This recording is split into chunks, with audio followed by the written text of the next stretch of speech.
Hello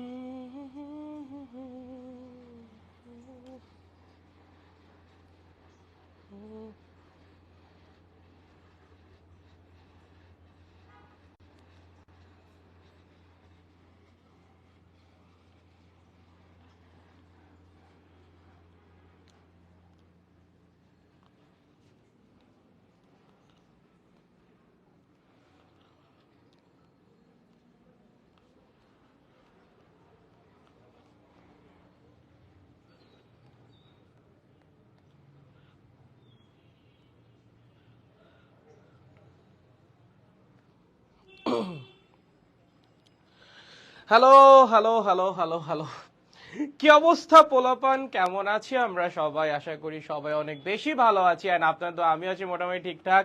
so আমাদের কিন্তু thermodynamics এর একাডেমিক সব ক্লাস শেষ, মানে আপনাদের যতগুলো ফ্রি ক্লাস নেওয়ার কথা ছিল সবগুলোই কমপ্লিট হয়ে গেছে। বাট আমি ভাবতেছিলাম যে শেষে একটা ফাইনাল একটা ফিনিশিং হয়ে যাক, এর জন্য একটা ওয়ান শট ক্লাস নেওয়া। ঠিক আছে, গতকালকে যদিও বলছিলাম যে লাস্ট ক্লাস, বাট আজকে আমি আরেকটা ক্লাস নিতে আসছি।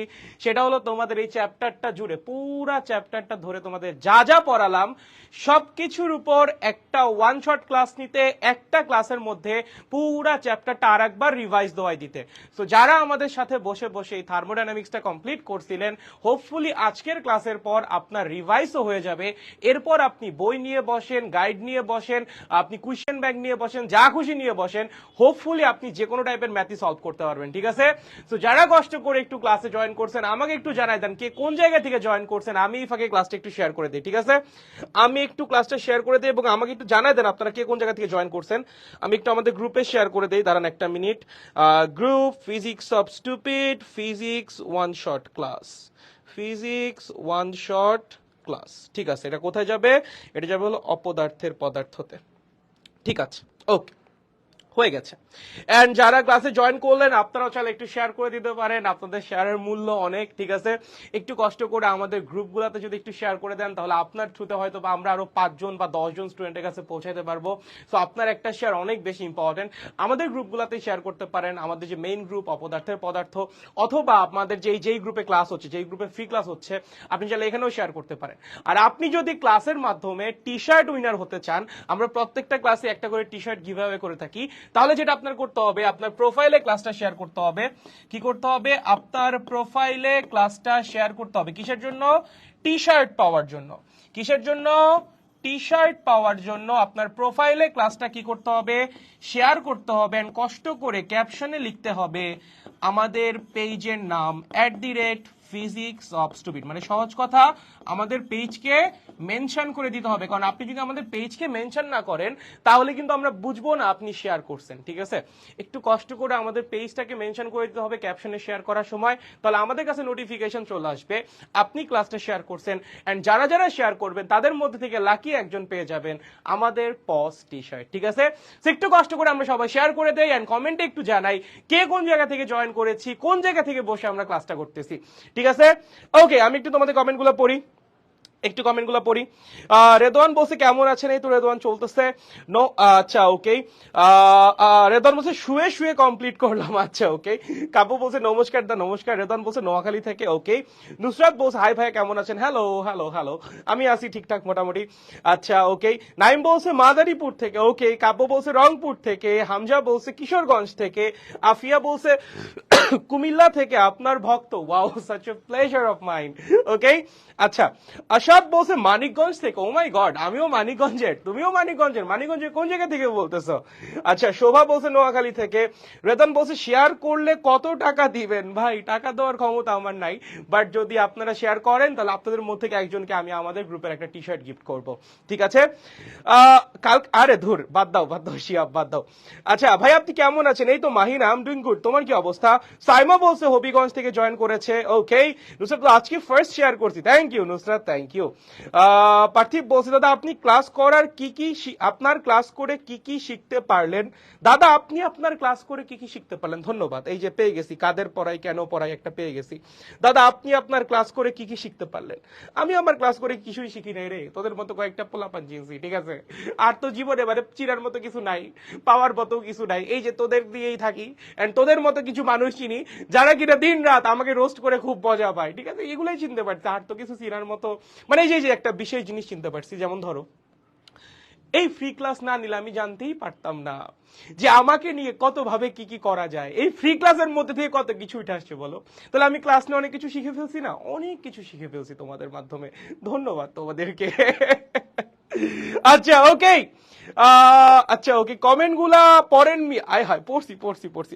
লক্ষ্মীপুর ভাইয়া, ওকে, আইডি তালামার। আচ্ছা, অর্ক বলছে নরসিংদী থেকে, তাসনিম বলছে ভাই, হ্যাঁ ভাই বলো।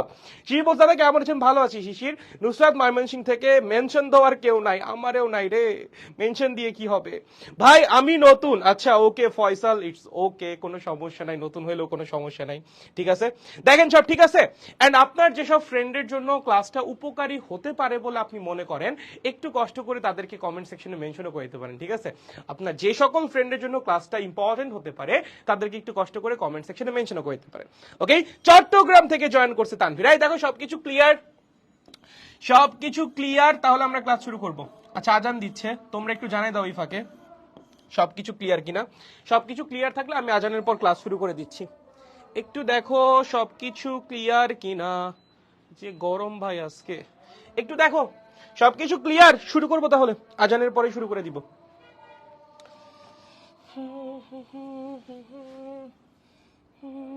ও মাই গড, সরি।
দেখো আজান কমপ্লিট হয়ে গেছে, সবকিছু ক্লিয়ার আছে, আমরা ক্লাস শুরু করে দিই, ঠিক আছে।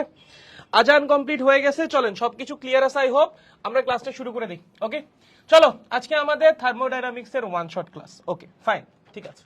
এন্ড হোপফুলি আজকে আপনাদের লাস্ট ক্লাস এই কোর্সের, মানে এই ফ্রি কোর্সের লাস্ট ক্লাস। এরপর আমরা হয়তো ফ্রিতে অন্য কিছু পড়াবো, বাট থার্মোডাইনামিক্স আর পড়ানো হচ্ছে না।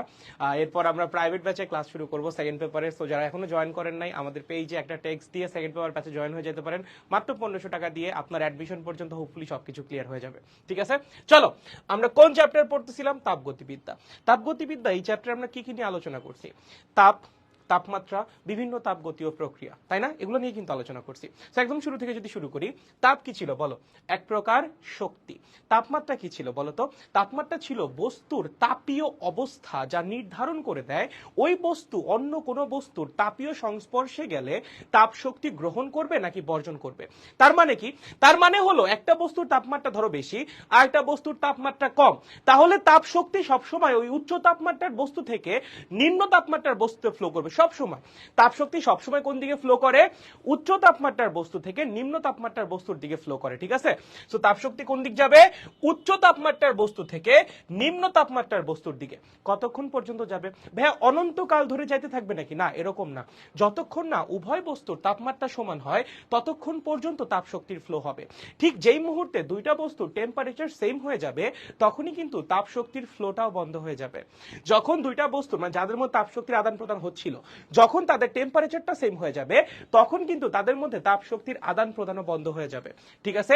এন্ড যেই মুহূর্তে তাদের দুইজনের যেই দুইটা বস্তুর মধ্যে তাপ শক্তি আদান প্রদান হচ্ছিল, যেই মুহূর্তে তাদের তাপমাত্রা সেম হয়ে যাবে, আমরা ওই অবস্থাটাকে কি বলবো? তাপীয় সাম্যাবস্থা। মানে ধরো আমাদের কাছে দুইটা বস্তু আছে এ, ঠিক আছে, এবং এখানে আছে বি। ওকে, ধরো এ টেম্পারেচার T1, বি এর টেম্পারেচার T2, এবং ধরো T1 is greater than T2। তাহলে কি হবে বলতো? এ আর বি কে তাপীয় সংস্পর্শে আনলে অবশ্যই এ থেকে বি এর দিকে কি হবে? তাপ শক্তি ফ্লো করবে। এখন এই তাপ শক্তি কি অনন্তকাল ধরে ফ্লো করবে? না, করবে না। তুমি দেখো, এ বস্তু যখন তাপ শক্তি ছেড়ে দিবে তখন এ বস্তুর তাপমাত্রা কমতে থাকবে, এবং বি বস্তু যখন তাপ শক্তি গ্রহণ করবে তখন বি বস্তুর তাপমাত্রা বাড়তে থাকবে। একটা অবস্থা আসবে যখন এ আর বি এর টেম্পারেচার কি হবে? সেম হয়ে যাবে। একটা অবস্থা আসবে যখন এ এবং বি এর টেম্পারেচার কি হবে? সেম সেম হয়ে যাবে। এই অবস্থাটাকে কি বলা হয়? হিট ইকুইলিব্রিয়াম অথবা তাপীয় সাম্যাবস্থা। তাপীয় সাম্যাবস্থায় বস্তুগুলোর মধ্যে বা একাধিক বস্তুর মধ্যে কখনোই তাপ শক্তির আদান প্রদান হয় না। তাহলে তাপ শক্তির আদান প্রদান কখন হয় না? তাপীয় সাম্যাবস্থায় হয় না। মনে থাকবে সবার? Very good. আচ্ছা, এরপর কি ছিল? এরপর ছিল তাপগতিবিদ্যার শূন্যতম সূত্র। কি ছিল? তাপগতিবিদ্যার শূন্যতম সূত্র। খুবই ইজি ছিল, মনে আছে সবার? তাপগতিবিদ্যার শূন্যতম সূত্র মনে আছে? এই তাপগতিবিদ্যার শূন্যতম সূত্র তোমাদের মনে আছে?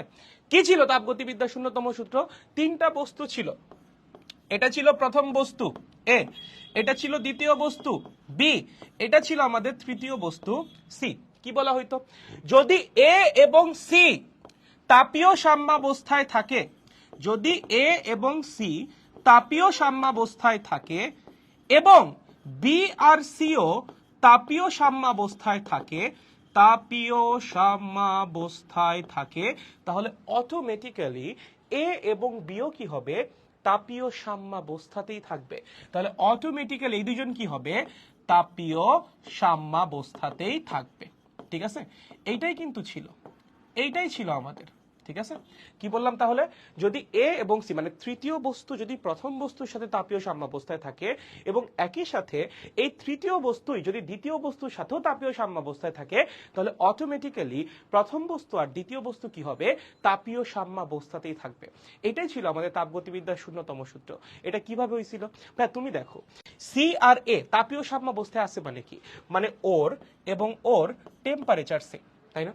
এই দুজন তাপীয় সাম্যাবস্থায় আছে মানে কি? এই দুজনের টেম্পারেচার সেম। আবার আমরা বলতেছি একই সাথে বি আর সিও তাপীয় সাম্যাবস্থায় আছে, তার মানে কি? এই দুজনেরও টেম্পারেচার সেম, মানে ওর টেম্পারেচার টি হইলে ওর টেম্পারেচারও টি। তাহলে বাই ডিফল্ট এমনিই তো এ আর বি এর টেম্পারেচার সেম হয়ে যায়। এ আর বি এর টেম্পারেচার সেম হওয়া মানে কি বলতো? অবশ্যই অবশ্যই এরা কিসে আছে? তাপীয় সাম্যাবস্থাতেই আছে, ঠিক আছে। এটাই ছিল আমাদের তাপগতিবিদ্যার শূন্যতম সূত্র। এবং এখানে যে তৃতীয় বস্তুটা ছিল, এই তৃতীয় বস্তু থেকে আমাদের কি আসছিল? থার্মোমিটারের কনসেপ্ট আসছিল। মনে আছে? কিসের কনসেপ্ট আসছিল? থার্মোমিটারের কনসেপ্ট আসছিল, ঠিক আছে। থার্মোমিটারের কয় ধরনের পড়ছিলাম আমরা? মেইনলি তিন ধরনের পড়েছিলাম, সেলসিয়াস, ফারেনহাইট এবং কেলভিন। এই তিন ধরনের থার্মোমিটারের মধ্যে সম্পর্ক কি ছিল বলো? মনে করো, theta C divided by 5 is equals to theta F minus 32/9 is equals to theta K minus 273 by 5, ঠিক আছে। এই ছিল তিন ধরনের থার্মোমিটারে শো করা টেম্পারেচারের মধ্যে সম্পর্ক। মনে আছে সবার? থার্মোমিটারের ভিতরে এক ধরনের বিশেষ পদার্থ থাকতো। কি ছিল সেই পদার্থের নাম? পদার্থের নাম ছিল উষ্ণতামিতিক পদার্থ। কি ছিল? উষ্ণতামিতিক পদার্থ, ঠিক আছে। আমি কিন্তু আজকে সব রিভাইজ দিচ্ছি, যা যা পড়ছিলাম এই চ্যাপ্টারে, যা যা পড়ানো হয়েছিল তোমাদেরকে, সেগুলো কিন্তু আমরা আজকে রিভাইজ দিচ্ছি। এগুলো কিন্তু সব তোমাদের আগে ভালো মতো পড়ানো হয়েছে। তোমরা যারা প্রিভিয়াস লেকচারগুলো দেখো না, আমাদের ইউটিউব চ্যানেলে যে ক্লাস করতে পারো, ফিজিক্স অফ স্টুপিড, ওখানে থার্মোডাইনামিক্সের প্লেলিস্ট বানানো আছে, ওইখান থেকে দেখতে পারো। ওগুলার উপর আজকে রিভিশন ক্লাস বা তুমি বলতে পারো ওয়ান শট ক্লাস নেওয়া হচ্ছে, ঠিক আছে। ওকে, থার্মোমিটারের মধ্যে এক স্পেশাল ধরনের পদার্থ থাকতো, তার নাম কি ছিল? উষ্ণতামিতিক পদার্থ। এই উষ্ণতামিতিক পদার্থের মধ্যে এক বিশেষ ধরনের ধর্ম ছিল। এই উষ্ণতামিতিক পদার্থ কি করতো? এক বিশেষ ধর্ম শো করতো। সেই ধর্মের নাম কি ছিল? উষ্ণতামিতিক ধর্ম। ভাইয়া কি নাম ছিল? উষ্ণতামিতিক ধর্ম।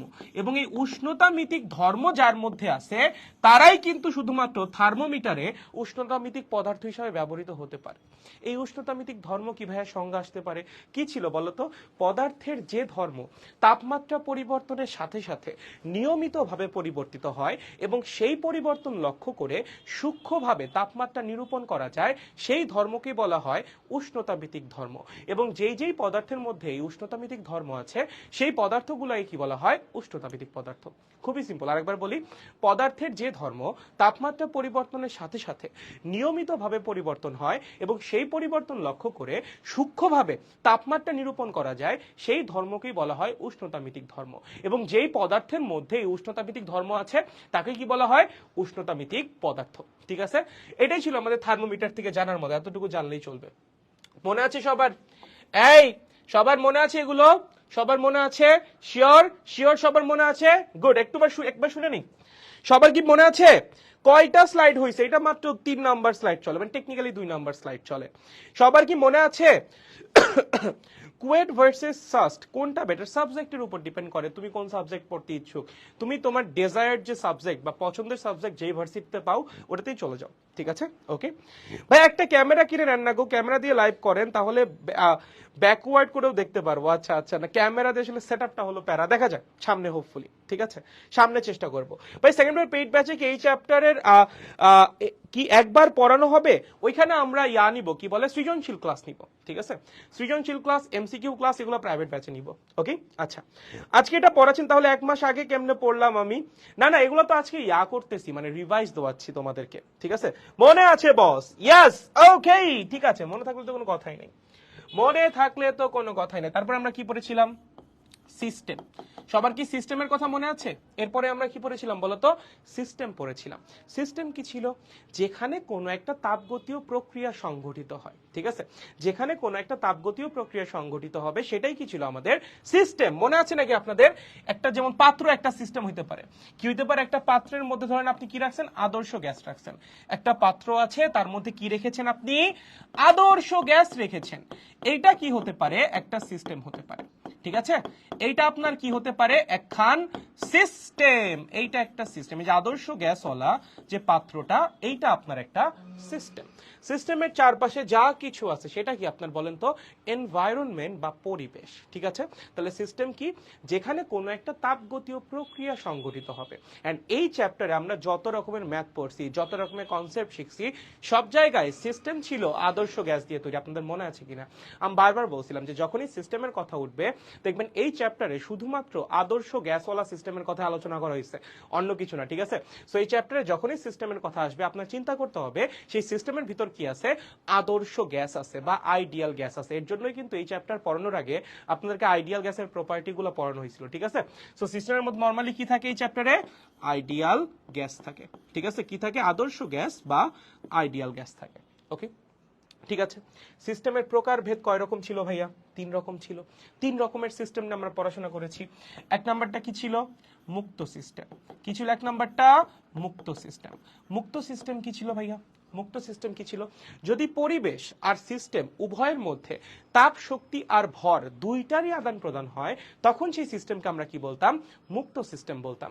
দ্যাট মিন্স আপনার সিস্টেম এবং সিস্টেমের যে চারপাশ মানে পরিবেশ, এই দুইজনের মধ্যে যদি তাপ, শক্তি, শক্তি এবং ভর উভয়েরই আদান প্রদান হয় তখন আমরা কি বলবো? সেই সিস্টেমকে মুক্ত সিস্টেম বলবো।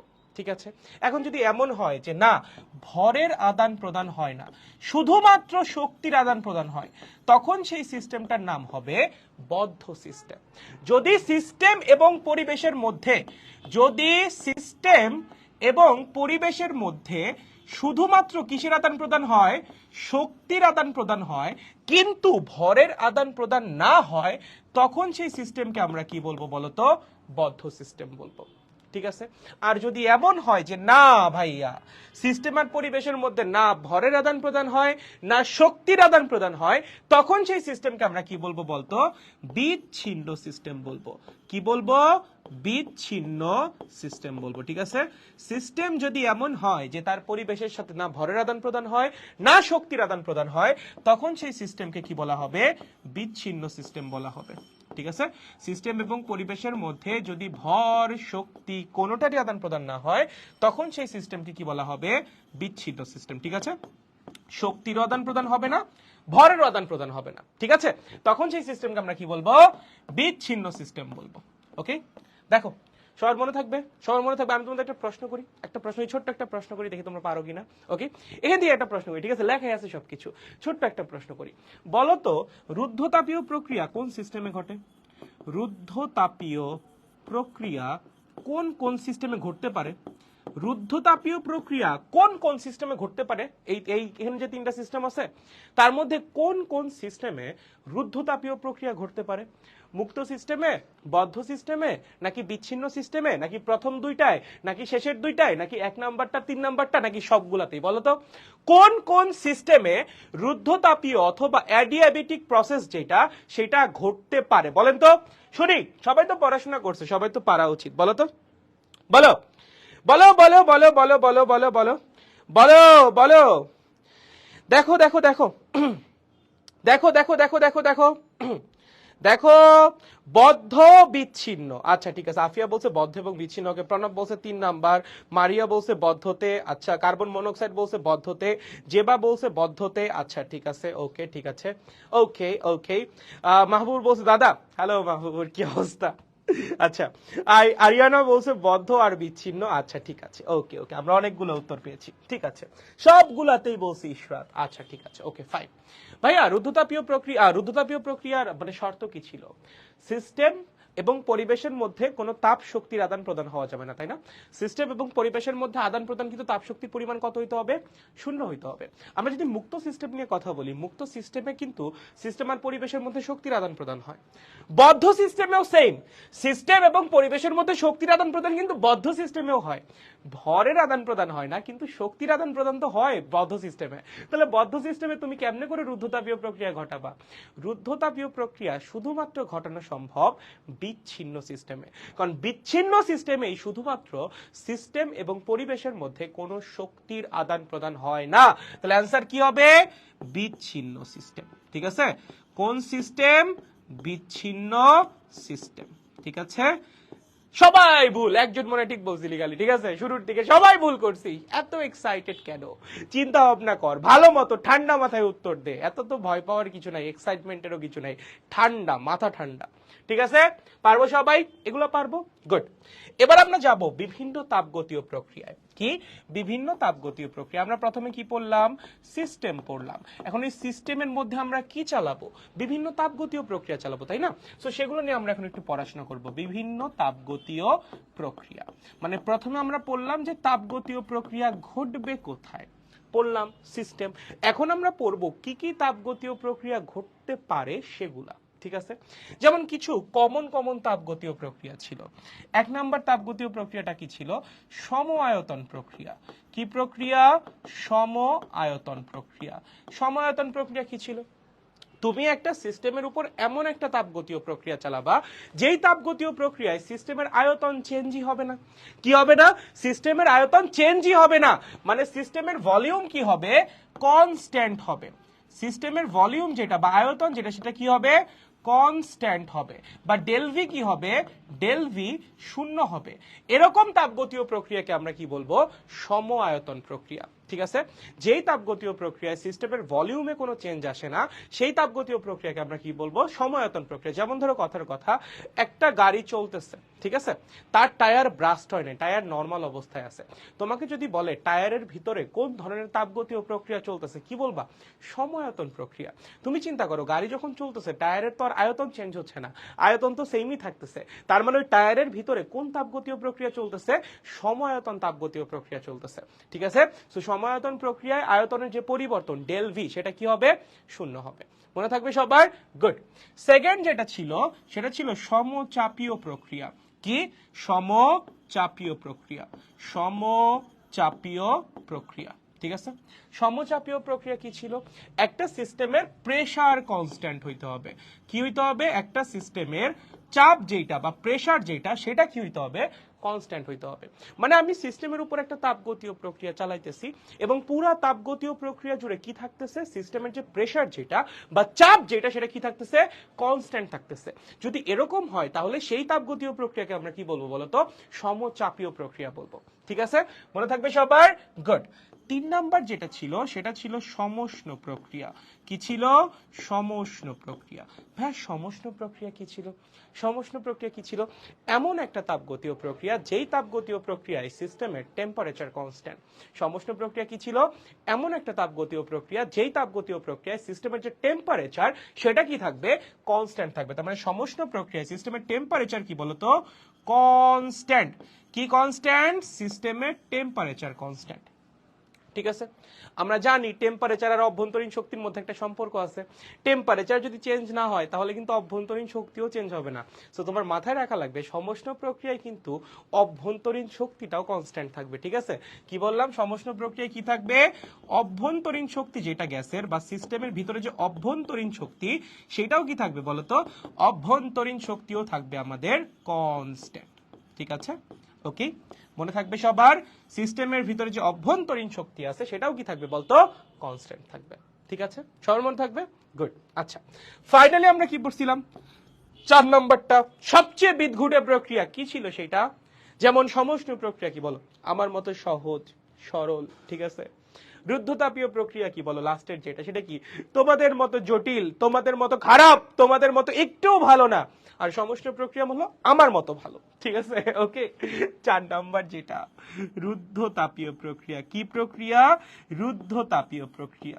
কি ছিল রুদ্ধতাপীয় প্রক্রিয়া?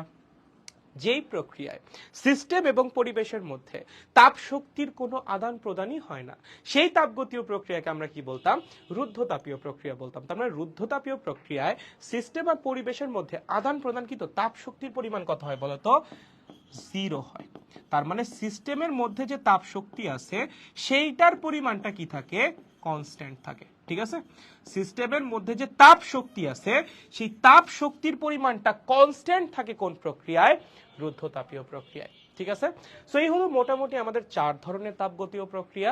এই 4 ধরনের তাপগতীয় প্রক্রিয়া সম্পর্কে যদি মোটামুটি আইডিয়া থাকে তাহলে দেখবা যে থার্মোডাইনামিক্স নিয়ে তোমার জীবনটা মোটামুটি সুন্দর। ঠিক আছে, প্রথম দুইটা দিয়ে তেমন আইডিয়া না থাকলেও চলবে, বাট পরের দুইটা নিয়ে তোমার খুব ভালো মতোই ধারণা থাকতে হবে।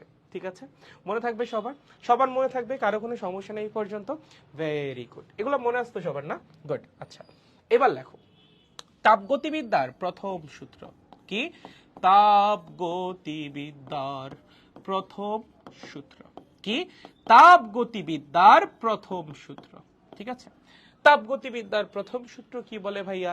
সবাই পারে এই সূত্র, পারে না এমন পোলাপান আসলে নাই রে এখন দুনিয়াতে। এমন পোলাপান এখন দুনিয়াতে খুবই কম যে তাপগতিবিদ্যার প্রথম সূত্র পারে না। সেটা কি? Del Q is equals to del U plus del W. মানে তুমি যদি কোন একটা সিস্টেমের মধ্যে তাপ শক্তিতে একটা পরিবর্তন ঘটাও, লাইক তুমি তাপ শক্তি বাড়াইতেও পারো কমাইতেও পারো, সেইটার ইফেক্ট দুইটা জায়গায় গিয়ে পড়বে। একটা সিস্টেমের অভ্যন্তরীণ শক্তির পরিবর্তনে, আর একটা সিস্টেমের যে কৃত কাজ সেটা। ঠিক আছে, এমন হইতে পারে যে সিস্টেম নিজে কাজ করতেছে, বা এমনও হইতে পারে বাইরে থেকে কেউ এসে সিস্টেমের উপরে কাজ করতেছে। ঠিক আছে, কি বললাম? যে তুমি যদি সিস্টেমে তাপ শক্তির পরিবর্তন ঘটাও সেইটার ইফেক্ট সিস্টেমের দুইটা জায়গায় গিয়ে পড়বে। একটা সিস্টেমের অভ্যন্তরীণ শক্তির পরিবর্তনে, আর একটা কিসে? সিস্টেমের কৃত কাজে। ঠিক আছে, এখান থেকে আসছে আমাদের তাপগতিবিদ্যার যে প্রথম সূত্র সেটা। আর এই প্রথম সূত্র কোন নীতি মেনে চলে? অবশ্যই অবশ্যই শক্তির সংরক্ষণশীলতার নীতি মেনে চলে। কি মেনে চলে? শক্তির সংরক্ষণশীলতার নীতি মেনে চলে। ঠিক আছে, তাপগতিবিদ্যার যে প্রথম সূত্র সেটা কি মেনে চলে? শক্তির যে সংরক্ষণশীলতার নীতি আছে সেইটাকে মেনে চলে আমাদের তাপগতিবিদ্যার প্রথম সূত্র। ঠিক আছে, এখন এই সূত্রের মধ্যে যদি এমন হয় যে আমার ডেল কিউটা পজিটিভ, ডেল কিউটা কি পজিটিভ, তখন আমার কি বোঝা লাগবে ভাইয়া? কি বোঝা লাগবে? ডেল কিউ যদি পজিটিভ হয় তখন আমার কি বুঝতে হবে? সিস্টেম পরিবেশ থেকে তাপ শক্তি গ্রহণ করছে। ডেল কিউ পজিটিভ মানে হলো সিস্টেমের ভিতরে তাপ শক্তির পরিমাণ বাড়ছে। তার মানে কি? তার মানে হলো সিস্টেম বাইরে থেকে তাপ শক্তি গ্রহণ করছে। ঠিক আছে, তাহলে ডেল কিউ পজিটিভ মানে কি? সিস্টেম তাপ শক্তি গ্রহণ করছে, সিস্টেম কিউ বা তাপ শক্তি গ্রহণ করছে। ঠিক আছে, ওকে, বুঝতে পারছি। যদি ডেল কিউ নেগেটিভ হয় তখন কি বুঝবো আমরা? ডেল কিউ যদি নেগেটিভ হয় তখন আমরা কি বুঝবো সিস্টেম তাপ শক্তি বর্জন করছে সিস্টেম কি করছে তাপ শক্তি বর্জন করছে ঠিক আছে তাহলে ডেল কিউ পজিটিভ হলে আমরা কি বুঝবো সিস্টেম তাপ শক্তি গ্রহণ করছে ডেল কিউ নেগেটিভ হলে আমরা কি বুঝবো সিস্টেম তাপ শক্তি বর্জন করছে ঠিক আছে ওকে এবার আসে del U del U del U যদি পজিটিভ হয় আমরা কি বুঝবো ডেল ইউ যদি পজিটিভ হয় আমরা বুঝবো সিস্টেমের অভ্যন্তরীণ শক্তি বাড়ছে সিস্টেমের কি বাড়ছে অভ্যন্তরীণ শক্তি বাড়ছে অভ্যন্তরীণ শক্তি বাড়ছে ঠিক আছে সিস্টেমের কি হইছে অভ্যন্তরীণ শক্তি বাড়ছে আর যদি এমন হয় যে ডেল ইউ নেগেটিভ তখন কি বুঝবো স্বাভাবিক সিস্টেমের অভ্যন্তরীণ শক্তি কমছে ঠিক আছে ওকে ডেল ইউ পজিটিভ হলে সিস্টেমের অভ্যন্তরীণ শক্তি বাড়ছে ডেল ইউ নেগেটিভ হলে সিস্টেমের অভ্যন্তরীণ শক্তি কমছে ঠিক আছে যদি এমন হয় ডেল ডাব্লিউ যে আছে সে পজিটিভ তাহলে কি বুঝবো সিস্টেম নিজে কাজ করছে কি করছে সিস্টেম নিজে কাজ করছে ঠিক আছে নিজে কাজ করছে সিস্টেম যখন নিজে কাজ করে তখন সিস্টেমের কৃত কাজটা হয় পজিটিভ ঠিক আছে সিস্টেম যখন নিজে থেকে কাজ করবে তখন সিস্টেমের কৃত কাজ কি হবে পজিটিভ হবে আর যদি এমন হয় যে না কৃত কাজটা আসছে নেগেটিভ তখন আমরা কি বুঝবো ভাইয়া বাইরে থেকে সিস্টেমের উপর কাজ করা হয়েছে ঠিক আছে কৃত কাজ যদি নেগেটিভ হয় আমরা কি বুঝবো বাইরে থেকে সিস্টেমের উপর কাজ করা হয়েছে বাইরে থেকে কি করা হয়েছে সিস্টেমের উপর কাজ করা হয়েছে সিস্টেমের উপর কাজ করা হয়েছে ঠিক আছে তাহলে ডেল ডাব্লিউ যদি পজিটিভ হয় কি বুঝবো সিস্টেম নিজে কাজ করছে আর ডেল ডাব্লিউ যদি নেগেটিভ হয় তাহলে কি বুঝবো বাইরে থেকে সিস্টেমের উপর কাজ করা হয়েছে ঠিক আছে এখান থেকে কি আর কিছু বোঝার মতো আছে অবশ্যই আছে কি আছে বলতো অভ্যন্তরীণ শক্তির আমরা একটা সূত্র শিখছিলাম বলো অভ্যন্তরীণ শক্তি কি অভ্যন্তরীণ শক্তি মানে হলো একটা সিস্টেমের মধ্যে থাকা মোট শক্তি আমাদের যে সিস্টেম মানে আমরা যে ধরনের সিস্টেম নিয়ে ডিল করি এই সিস্টেমের ভিতরে কি থাকে বলতো আদর্শ গ্যাস বা আইডিয়াল গ্যাস থাকে এবং আমরা আইডিয়াল গ্যাস পড়ার সময় বলছিলাম যে আদর্শ গ্যাসের মধ্যে আছেই শুধুমাত্র গতিশক্তি আদর্শ গ্যাসের গতিশক্তি বাদে অন্য কোনো শক্তি নাই তার মানে আদর্শ গ্যাসওয়ালা একটা সিস্টেমের মোট শক্তি মানেই হলো ওই আদর্শ গ্যাসের গতিশক্তি আরেকবার বলতেছি আদর্শ গ্যাসের মধ্যে কি আছে শুধুমাত্র গতিশক্তি আছে সো যখন একটা আদর্শ গ্যাসওয়ালা সিস্টেমের কথা বলা হচ্ছে তখন যখন তোমাকে বলা হবে যে এই সিস্টেমের মোট শক্তি কত তোমার কি বোঝা লাগবে ওই সিস্টেমের মোট শক্তি মানেই হলো ওই সিস্টেমের গতিশক্তি কারণ আদর্শ গ্যাসের মধ্যে গতিশক্তি বাদে অন্য কিছুই নাই ঠিক আছে তাহলে বলেন তো এই আদর্শ গ্যাসওয়ালা সিস্টেমের অভ্যন্তরীণ শক্তি মানে কি ওই সিস্টেমের ভিতরে থাকা আদর্শ গ্যাসের গতিশক্তি ঠিক আছে আদর্শ গ্যাসের গতিশক্তি কিভাবে বের করে degree of freedom by 2 into NRT কিভাবে বের করে degree of freedom by 2 into NRT আদর্শ গ্যাসের অভ্যন্তরীণ শক্তির পরিবর্তন কেমনে বের করে del U is equals to degree of freedom by 2 N R del T মনে আছে সবার ডেল ইউ কেমনে বের করে বলো ডেল ইউ কি ছিল degree of freedom by 2 into N R del T তার মানে অভ্যন্তরীণ শক্তির পরিবর্তন দ্বারা আমরা তাপমাত্রার পরিবর্তন বের করতে পারি অভ্যন্তরীণ শক্তি তখনই চেঞ্জ হবে যখন সিস্টেমের টেম্পারেচার চেঞ্জ হবে সিস্টেমের টেম্পারেচার চেঞ্জ না হলে অভ্যন্তরীণ শক্তি কখনোই চেঞ্জ হবে না ঠিক আছে কারণ অভ্যন্তরীণ শক্তির পরিবর্তনটা ডিপেন্ড করে কিসের উপর সম্পূর্ণরূপে টেম্পারেচারের উপর তুমি যদি টেম্পারেচার বাড়াও অভ্যন্তরীণ শক্তি বাড়বে তুমি যদি টেম্পারেচার কমাও সিস্টেমের অভ্যন্তরীণ শক্তি কমবে সো আমরা যেটা বলতেছি যে ডেল ইউ পজিটিভ মানে সিস্টেমের অভ্যন্তরীণ শক্তি বাড়ছে বা বৃদ্ধি পাইছে এর মানে কি বলতো এর মানে হলো সিস্টেমের টেম্পারেচার বৃদ্ধি পাইছে কি হইছে সিস্টেমের টেম্পারেচার বাড়ছে বা বৃদ্ধি পাইছে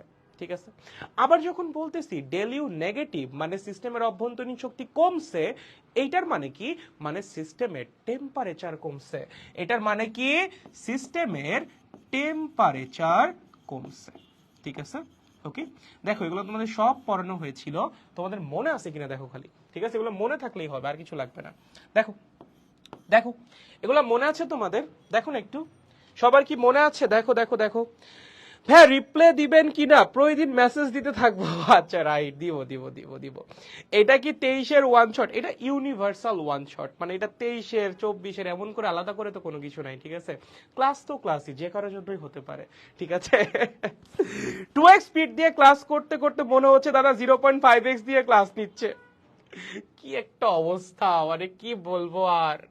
ঠিক আছে, যাই হোক, কিছু বললাম না। ভাইয়া ম্যাথে যদি মোল সংখ্যা না দেওয়া থাকে তাহলে এক মোল ধরে নিয়ে করব নাকি পিভি ইকুয়ালস টু এনআরটি সূত্র দিয়ে মোল সংখ্যা বের করব? যদি পিভি ইকুয়ালস টু এনআরটি দিয়ে মোল সংখ্যা বের করা যায় তাহলে তো অবশ্যই করবা। আর যদি এমন ইনফরমেশন দেওয়া না, মানে যদি পর্যাপ্ত ইনফরমেশন না দেয় তাহলে মোল সংখ্যা 1 ধরবা। আর যদি এমন হয় যে না ম্যাথে পর্যাপ্ত ইনফরমেশন দেওয়া আছে যেগুলো ব্যবহার করে চাইলে মোল সংখ্যা বের করা সম্ভব, তখন তোমার মোল সংখ্যা বের করে সেটা বসিয়ে ম্যাথ করতে হবে। ঠিক আছে, ওকে। ওয়াইদুল বলছে কার্বন মনোক্সাইড, আস্তাগফিরুল্লাহ। ফ্রেন্ড রিকোয়েস্ট একসেপ্ট করলে কি হয়? কিছু হয় না, করবো নি, সমস্যা নাই। এই দেখো তোমরা বুঝছো কিনা, তোমরা বুঝতে পারছো? তোমরা বুঝলে সামনে আগাই। পুরনো দিনের কথাগুলো রিক্যাপ হয়ে যাচ্ছে। হ্যাঁ দাদা, আমি এখনো নিজেই কিছু বুঝি না আর সে আমাকে বলে তুই আমার আস্তাগফিরুল্লাহ। দাদা বিলাই কাদের পড়ায় কেন? কথা সত্য, কাদের যে পড়াই, কেন যে পড়াই রে। এই হইছে, এইটা পারবা সবাই। তাপগতিবিদ্যার প্রথম সূত্র মনে থাকবে সবার, শিওর, গুড। এবার আসো তাপগতিবিদ্যার প্রথম সূত্রকে আর একটু ভাগানো যাক। কি কি ফরম্যাট ছিল তাপগতিবিদ্যার প্রথম সূত্রের? প্রথমটা ছিল del sorry del Q is equals to del U plus del W. ঠিক আছে, ওকে। এটা ছিল বড় পরিবর্তনের জন্য। এখন যদি আমরা এখানে ক্ষুদ্র পরিবর্তন নিয়ে কাজ করি, ক্ষুদ্র পরিবর্তন নিয়ে কাজ করলে কি ছিল? D Q is equals to D U plus D W. মনে আছে? যদি আমরা ক্ষুদ্র পরিবর্তন নিয়ে কাজ করি তখন আমাদের তাপগতিবিদ্যার প্রথম সূত্রটা কি হইতো? D Q is equals to D U plus D W. মনে আছে সবার? এটাই কিন্তু হইতো, তাই না? যদি ক্ষুদ্র পরিবর্তন নিয়ে কাজ করতাম তাহলে। আচ্ছা, এখান থেকে আমরা কি লিখতে পারতাম? D W is equals to P DV. মনে আছে কি লিখতে পারতাম? D W is equals to P DV. So এখান থেকে আমাদের আরেকটা ফর্মুলা আসে, D Q is equals to D U plus P DV. I hope এগুলো আমাদের সবার মনে আছে। ঠিক আছে, এগুলো আই হোপ আমাদের সবার মনে আছে। ওকে, মনে থাকবে সবার এগুলো, এগুলো সবই পড়ানো হয়েছে, আই হোপ আপনার মনে আছে।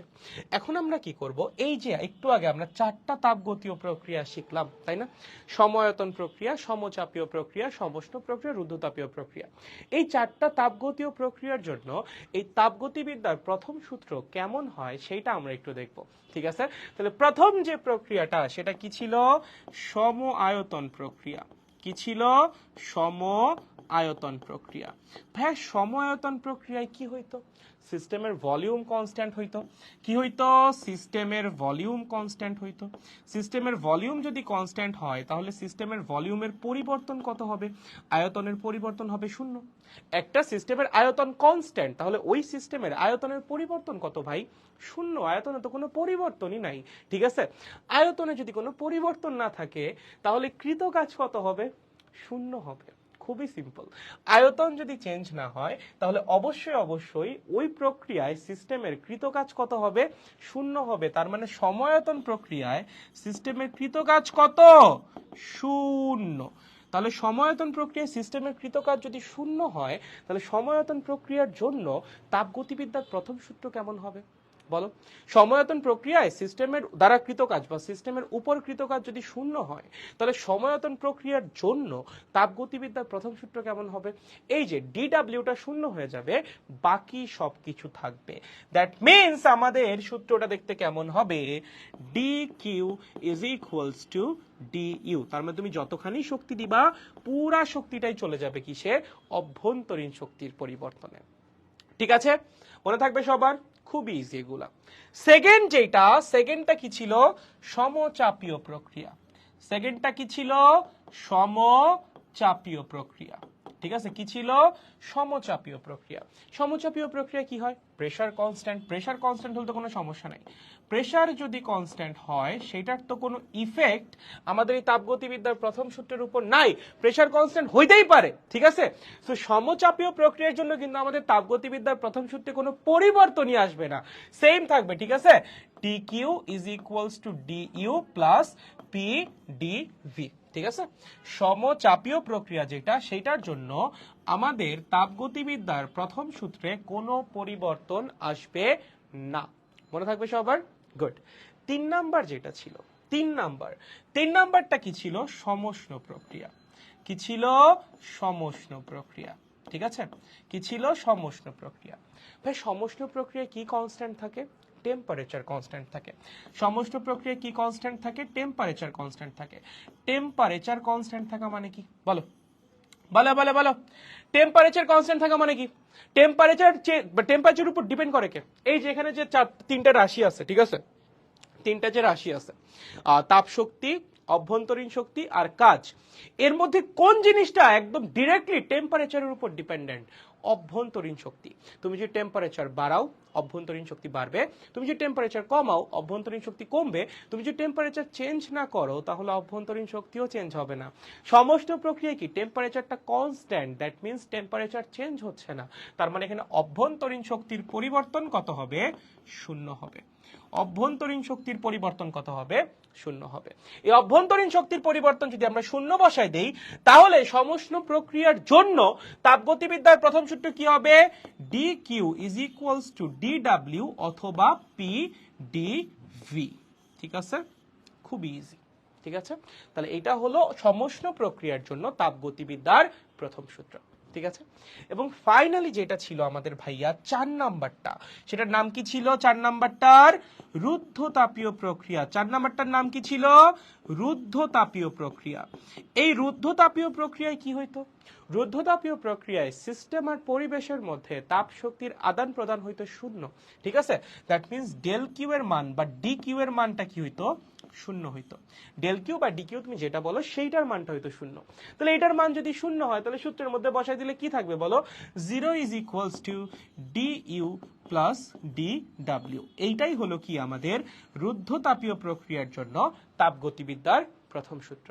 ঠিক আছে, সো বিভিন্ন তাপগতীয় প্রক্রিয়ার জন্য তাপগতিবিদ্যার প্রথম সূত্র এখানে দেখানো হয়েছে। দেখেন আপনারা খালি বুঝছেন কিনা, এগুলো কি আপনাদের মনে আছে কিনা, বা যদি মনে নাও থাকে পড়ানোর পর মনে পড়ছে কিনা সেটা বলেন আমাকে।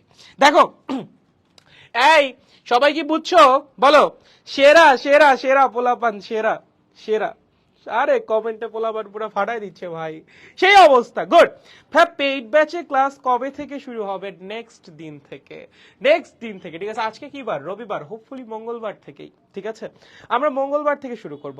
আজকে ক্লাস শেয়ার করা যাবে? অবশ্যই করা যাবে, প্রথমেই তো বলেছি। ঠিক আছে, পেইড ব্যাচের নেক্সট দিন থেকে শুরু করব। আমি তোমাদের সাথে কালকেই কথা বলবো পেইড ব্যাচের পোলাপানের সাথে। ঠিক আছে, আমাদের সেকেন্ড পেপারে পেইড ব্যাচ শুরু হয়ে যাচ্ছে হোপফুলি নেক্সট দিন থেকে, মানে মঙ্গলবার থেকে। আজকেই আমাদের ফ্রি ব্যাচে লাস্ট ক্লাস আর কি। ঠিক আছে, দেখতে দেখতে অনেকগুলা ক্লাস হয়ে গেল, অনেকগুলা ক্লাস নিয়ে ফেললাম। আজকে মনে হয় কত নাম্বার ক্লাস চলে? 14 বা 15 নাম্বার ক্লাস চলে আজকে। ঠিক আছে, তো অনেকগুলা ক্লাস হয়ে গেছে আপনাদের থার্মোডাইনামিক্স এর। এরপর হয়তো আমরা অন্য কিছু শুরু করব ফ্রি ব্যাচে, অন্য কোনো কিছু একটা দিয়ে আপনাদের সাথে আগাবো।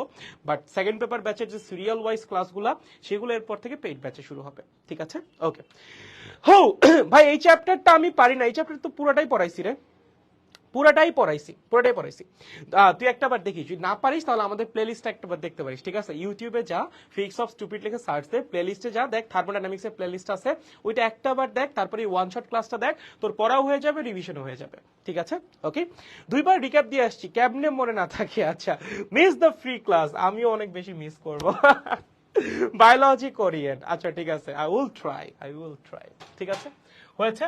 ঠিক আছে, তাহলে বুঝলাম আমরা বিভিন্ন তাপগতীয় প্রক্রিয়ার জন্য তাপগতিবিদ্যার প্রথম সূত্র। তাপগতিবিদ্যার প্রথম সূত্রে কিন্তু গ্রাফের ম্যাথগুলো অনেক ইম্পর্টেন্ট, তোমাদের অনেকগুলো গ্রাফের ম্যাথ করাইছিলাম। ঠিক আছে, আমি বারবার বলছি যে যদি কোশ্চেন আসে দুইটা জায়গা থেকে আসতে পারে। একটা হলো তাপগতিবিদ্যার দ্বিতীয় সূত্র, সেখান থেকে প্রশ্ন আসলে ইঞ্জিন অথবা রেফ্রিজারেটর থেকে প্রশ্ন আসবে। তোমাদের কি ইঞ্জিনের ম্যাথ করানো হয়েছে, রেফ্রিজারেটরের ম্যাথ করানো হয়েছে। ঠিক আছে, সো ওগুলো অনেক বেশি ইম্পর্টেন্ট। এন্ড এর পাশাপাশি যদি প্রথম দিক থেকে মানে চ্যাপ্টারের শুরুর দিক থেকে কোনো কিছু ইম্পর্টেন্ট থাকে সেটা হলো তাপগতিবিদ্যার প্রথম সূত্রের যে গ্রাফের যে ম্যাথগুলো আছে ওগুলো অনেক বেশি ইম্পর্টেন্ট। সো গ্রাফের যতগুলো ম্যাথ করাইছি একটু ভালো মতো কইরো, তাইলে দেখবে আর কোনো সমস্যা নাই। ঠিক আছে, ওকে। এবার আমরা যেটা পড়বো সেটা হলো দুইটা তাপগতীয় প্রক্রিয়া নিয়ে একটু ভালো মতো পড়াশোনা করা লাগবে। একটা হলো সমষ্ণ প্রক্রিয়া আর একটা হলো কি রুদ্ধতাপীয় প্রক্রিয়া। বাট এগুলাতে যাওয়ার আগে কয়েকটা টার্মিনোলজি আছে। কি কি? একটা হলো সিপি আর একটা হলো কি সিভি। এগুলো সম্পর্কে একটু আইডিয়া লাগবে। ঠিক আছে, সিপি সিভি এগুলো সম্পর্কে একটু আইডিয়া লাগবে। সিপি কি ছিল? মনে করো সিপি কি ছিল? সিপি ছিল স্থির চাপে মোলার আপেক্ষিক তাপ। কি ছিল? স্থির চাপে মোলার আপেক্ষিক তাপ। ঠিক আছে, কি ছিল? স্থির চাপে মোলার আপেক্ষিক তাপ। ওকে। আর সিভি কি ছিল বলো? সিভি কি ছিল? সিভি ছিল স্থির আয়তনে মোলার আপেক্ষিক তাপ। সিভি কি ছিল? স্থির আয়তনে মোলার আপেক্ষিক তাপ। ঠিক আছে, মোলার আপেক্ষিক তাপ। এই মোলার আপেক্ষিক তাপ মানে কি ছিল? মানে 1 মোল পরিমাণ গ্যাসের তাপমাত্রা 1 কেলভিন পরিমাণ বাড়াইতে যতখানি তাপ শক্তি লাগে সেটাকে আমরা কি বলি বলতো? মোলার আপেক্ষিক তাপ বলি। এখন এটা তুমি দুই ভাবে করতে পারো। একটা হলো তুমি চাপকে স্থির রেখে তাপমাত্রা 1 কেলভিন বাড়াইতে পারো, অথবা আয়তনকে স্থির রেখে তুমি তাপমাত্রা 1 কেলভিন বাড়াইতে পারো। তুমি যদি সিস্টেমের প্রেসারকে কনস্ট্যান্ট রেখে বা চাপকে স্থির রেখে কোনো একটা গ্যাসের 1 মোল গ্যাসের তাপমাত্রা 1 কেলভিন বাড়াও, তার জন্য যতখানি তাপ শক্তি লাগবে সেইটাই ছিল আমাদের সিপি। আর যদি তুমি গ্যাসের আয়তনকে স্থির রেখে 1 মোল পরিমাণ গ্যাসের তাপমাত্রা 1 কেলভিন বাড়াও, তার জন্য যতখানি তাপ শক্তি লাগবে সেটাই হলো সিপি। সহজ কথা, চাপকে স্থির রেখে 1 মোল গ্যাসের তাপমাত্রা 1 কেলভিন বাড়াইতে যতখানি তাপ শক্তি লাগে সেটা সিপি, আর আয়তনকে স্থির রেখে 1 মোল পরিমাণ গ্যাসের তাপমাত্রা 1 কেলভিন বাড়াইতে যতখানি তাপ শক্তি লাগে সেটা কি ছিল? সিভি। ওকে, আচ্ছা, সিপি সিভির ফর্মুলা কি ছিল? মনে কর সিপির ফর্মুলা কি ছিল বল? Degree of freedom plus 2 divided by 2 into R. সিভির ফর্মুলা কি ছিল? Degree of freedom by 2 into R. CP minus CV কি ছিল? আর। সিপি বাই সিভি কি ছিল? গামা, অথবা গামা মানে কি ছিল? Degree of freedom plus 2 divided by degree of freedom. ঠিক আছে, এগুলা কিন্তু সব আপনাদের পড়ানো হয়েছে। আই হোপ আপনাদের মনে আছে এগুলা। ঠিক আছে, এগুলা সব আপনাদের পড়ানো হয়েছে। যে কোনো প্রশ্ন আসতে পারে, আপনাকে বলতে পারে অক্সিজেন গ্যাসের সিপি কত? অক্সিজেন গ্যাসের সিপি কেন বের করবা? মুখস্থ করবা? অবশ্যই না। এই যে সিপির formula degree of freedom plus 2 divided by 2 into R. Oxygen গ্যাসের ডিগ্রি অফ ফ্রিডম কয়টা? দ্বিপারমাণবিক গ্যাস না? কয়টা? 5টা। এখানে 5 বসায় দাও, তাহলে 7/2 ইন্টু আর। ওইটাই কি বলতো? ওইটাই অক্সিজেনের সিপি। ঠিক আছে, সো এইভাবে এখান থেকে যে কোনো এমসিকিউ আসতে পারে। এই ফর্মুলাগুলো একটু ইম্পর্টেন্ট। ঠিক আছে, একটু মাথায় রাখিস। ওকে, আচ্ছা, নেক্সট যেটা মাথায় রাখতে হবে সেটা হলো যে সিপির মান সব সময় সিভির চেয়ে বড় হয়। কেন হয়? পড়াইছিলাম, মনে করে দেখিস একটাবার। ঠিক আছে, এইটা একটাবার রিক্যাপ দিও, নিজেরা দিও। ঠিক আছে, এটা একটা কাজ অন্তত নিজেরা করিস একটু। ঠিক আছে, সিপির মান কেন সব সময় সিভির চেয়ে বড় হয় খুব ভালো মতো পড়ানো হয়েছিল, একটাবার নিজেরা একটু রিক্যাপ দিয়ে। ঠিক আছে, এটা বাসায় বসে পড়বা, এটা পড়ানো হয়েছিল, এটা বাসায় বসে একটু নিজেরা পড়বা। ঠিক আছে, বাসায় বসে পড়বো। ঠিক আছে, সবার মনে থাকবে এটা একবার বাসায় বসে আমরা দেখবো। ওকে, আমি পড়িয়েছিলাম এটা, অথবা তুমি যদি অন্য কোথাও থেকেও পড়ে থাকো তাতেও কোনো সমস্যা নাই। জাস্ট এটা পড়লেই হবে একটাবার, যে সিপির মান সব সময় কি হয়? সিভির চেয়ে বড় হয়। অনেকে আমরা এইভাবে লিখি যে CP minus CV is equals to R. R মানে তো 8.314, তার মানে অবশ্যই সিপির মান সিভির চেয়ে বড় হবে। এভাবে এক্সপ্লেইন করলে হবে না, থিওরিটিক্যালি এক্সপ্লেইন করতে হবে। ঠিক আছে, কি করতে হবে? থিওরিটিক্যালি এক্সপ্লেইন করতে হবে। এগুলো কিন্তু একটু মাথায় রাখো। ঠিক আছে, একটু মাথায় রাখো। ওকে, আচ্ছা, গুড। এবার আসো, এবার নেক্সট যেটা ছিল সেটা ছিল সমষ্ণ রেখা এবং রুদ্ধতাপীয় রেখা। কি ছিল? সমষ্ণ রেখা এবং রুদ্ধতাপীয় রেখা। ভাই, এই যে রেখা, সমষ্ণ রেখা, রুদ্ধতাপীয় রেখা, এগুলোর মানে কি? মানে সমষ্ণ প্রক্রিয়ার পি ভার্সেস ভি এর গ্রাফ এবং রুদ্ধতাপীয় প্রক্রিয়ার পি ভার্সেস ভি এর গ্রাফ। ঠিক আছে, সো আমি যখন তোমাকে বলতেছি যে ভাইয়া সমষ্ণ রেখা আঁকো, তার মানে কি? সমষ্ণ প্রক্রিয়ার পি ভার্সেস ভি এর গ্রাফ আঁকো। তাহলে যখন সমষ্ণ রেখার কথা বলবো আমাদের কি করতে হবে? সমষ্ণ প্রক্রিয়ার পি ভার্সেস ভি এর গ্রাফ আঁকতে হবে। ঠিক আছে, এটা দেখতে কেমন বলো? Rectangular hyperbola. এটার ঢাল কত? এটার ঢাল হলো মাইনাস পি বাই ভি। কত? Minus P by V. এটার প্রমাণে তোমাদের পড়ানো হয়েছিল ওই যে ডিফারেন্সিয়েশনের মাধ্যমে। তোমাদের মনে আছে কিনা? কিসের মাধ্যমে? ডিফারেন্সিয়েশনের মাধ্যমে। ঠিক আছে, যে সমষ্ণ রেখার যে ঢাল সেটা কি হয়? Minus P by V. Okay, এবং ঢালটা গ্রাফটা দেখতে কেমন হয়? গ্রাফটা দেখতে হয় রেক্ট্যাঙ্গুলার হাইপারবোলার মতো স্বাভাবিক, কারণ সমষ্ণ প্রক্রিয়া টেম্পারেচার কনস্ট্যান্ট থাকে। টেম্পারেচার যদি কনস্ট্যান্ট হয় তাহলে অবশ্যই সেটা বয়েলের সূত্র মেনে চলবে, এবং বয়েলের সূত্রের পি ভার্সেস ভি এর গ্রাফ কেমন? আয়তাকার অধিবৃত্ত অথবা রেক্ট্যাঙ্গুলার হাইপারবোলার মতো। ঠিক আছে, সেকেন্ড যেটা ছিল সেটা ছিল রুদ্ধতাপীয় রেখা। সেকেন্ডটা কি ছিল রে? রুদ্ধতাপীয় রেখা। রুদ্ধতাপীয় রেখা। ঠিক আছে, এই রুদ্ধতাপীয় রেখা দেখতে কেমন? অনেকটা সমষ্ণর মতোই, কিন্তু আবার পুরোপুরি সমষ্ণ না। অনেকটা সমষ্ণর মতো কিন্তু আবার পুরোপুরি সমষ্ণ না। কিরকম দেখতে? এই যেরকম দেখতে। কিরকম দেখতে? এরকম দেখতে। ঠিক আছে, এইটার ঢাল কত? এইটার ঢাল হলো minus gamma into P by V. Gamma কি ছিল? ওই যে CP by CV, CP by CV ছিল গামা, ঠিক আছে? তো আমাদের রুদ্ধতাপীয় রেখার ঢাল কত হয়? Minus gamma into P by V, ঠিক আছে? তো আমরা এখান থেকে কি বলতে পারি? সমষ্ণ রেখার ঢাল বা ঢাল অফ সমষ্ণ ইজ ইকুয়ালস টু গামা উল্টা লিখছি মাই গড, উল্টা লিখলাম কেন? আস্তাগফিরুল্লাহ, আস্তাগফিরুল্লাহ। এটা কি হইলো? Continue to try out. হ্যাঁ ঠিক আছে, ওকে, সরি সরি, যেটা ছিলাম উল্টা লিখছি ভাই। এর তো রুদ্ধতাপীয় রেখার ঢাল, ঠিক আছে? লেখো ঢাল অফ রুদ্ধতাপীয় বা ঢাল অফ রুদ্ধ is equals to gamma multiplied by ঢাল অফ সমষ্ণ। ওকে, এবং তুমি যদি একটু ভালো মতো খেয়াল করো, গামার মান সব সময় গ্রেটার দ্যান 1 হবে। কেন? কারণ যে একটু আগে আমরা দেখলাম গামার যে ফর্মুলা, দেখো গামার ফর্মুলার উপরে কি আছে? ডিগ্রি অফ ফ্রিডম প্লাস 2, নিচে কি আছে?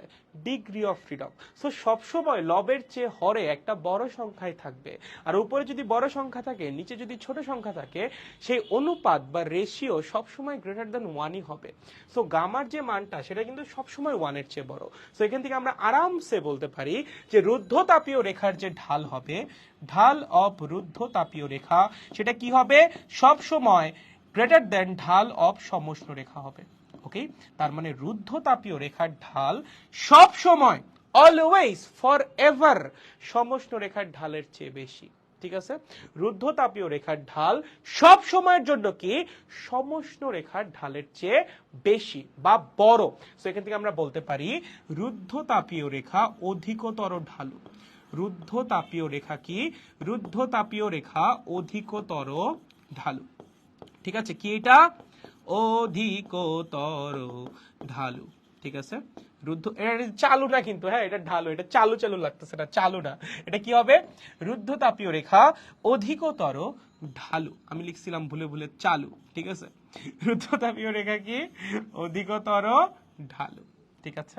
ওকে, কেমনে বুঝবো ভাইয়া রুদ্ধতাপীয় রেখা কোনটা, সমষ্ণ রেখা কোনটা?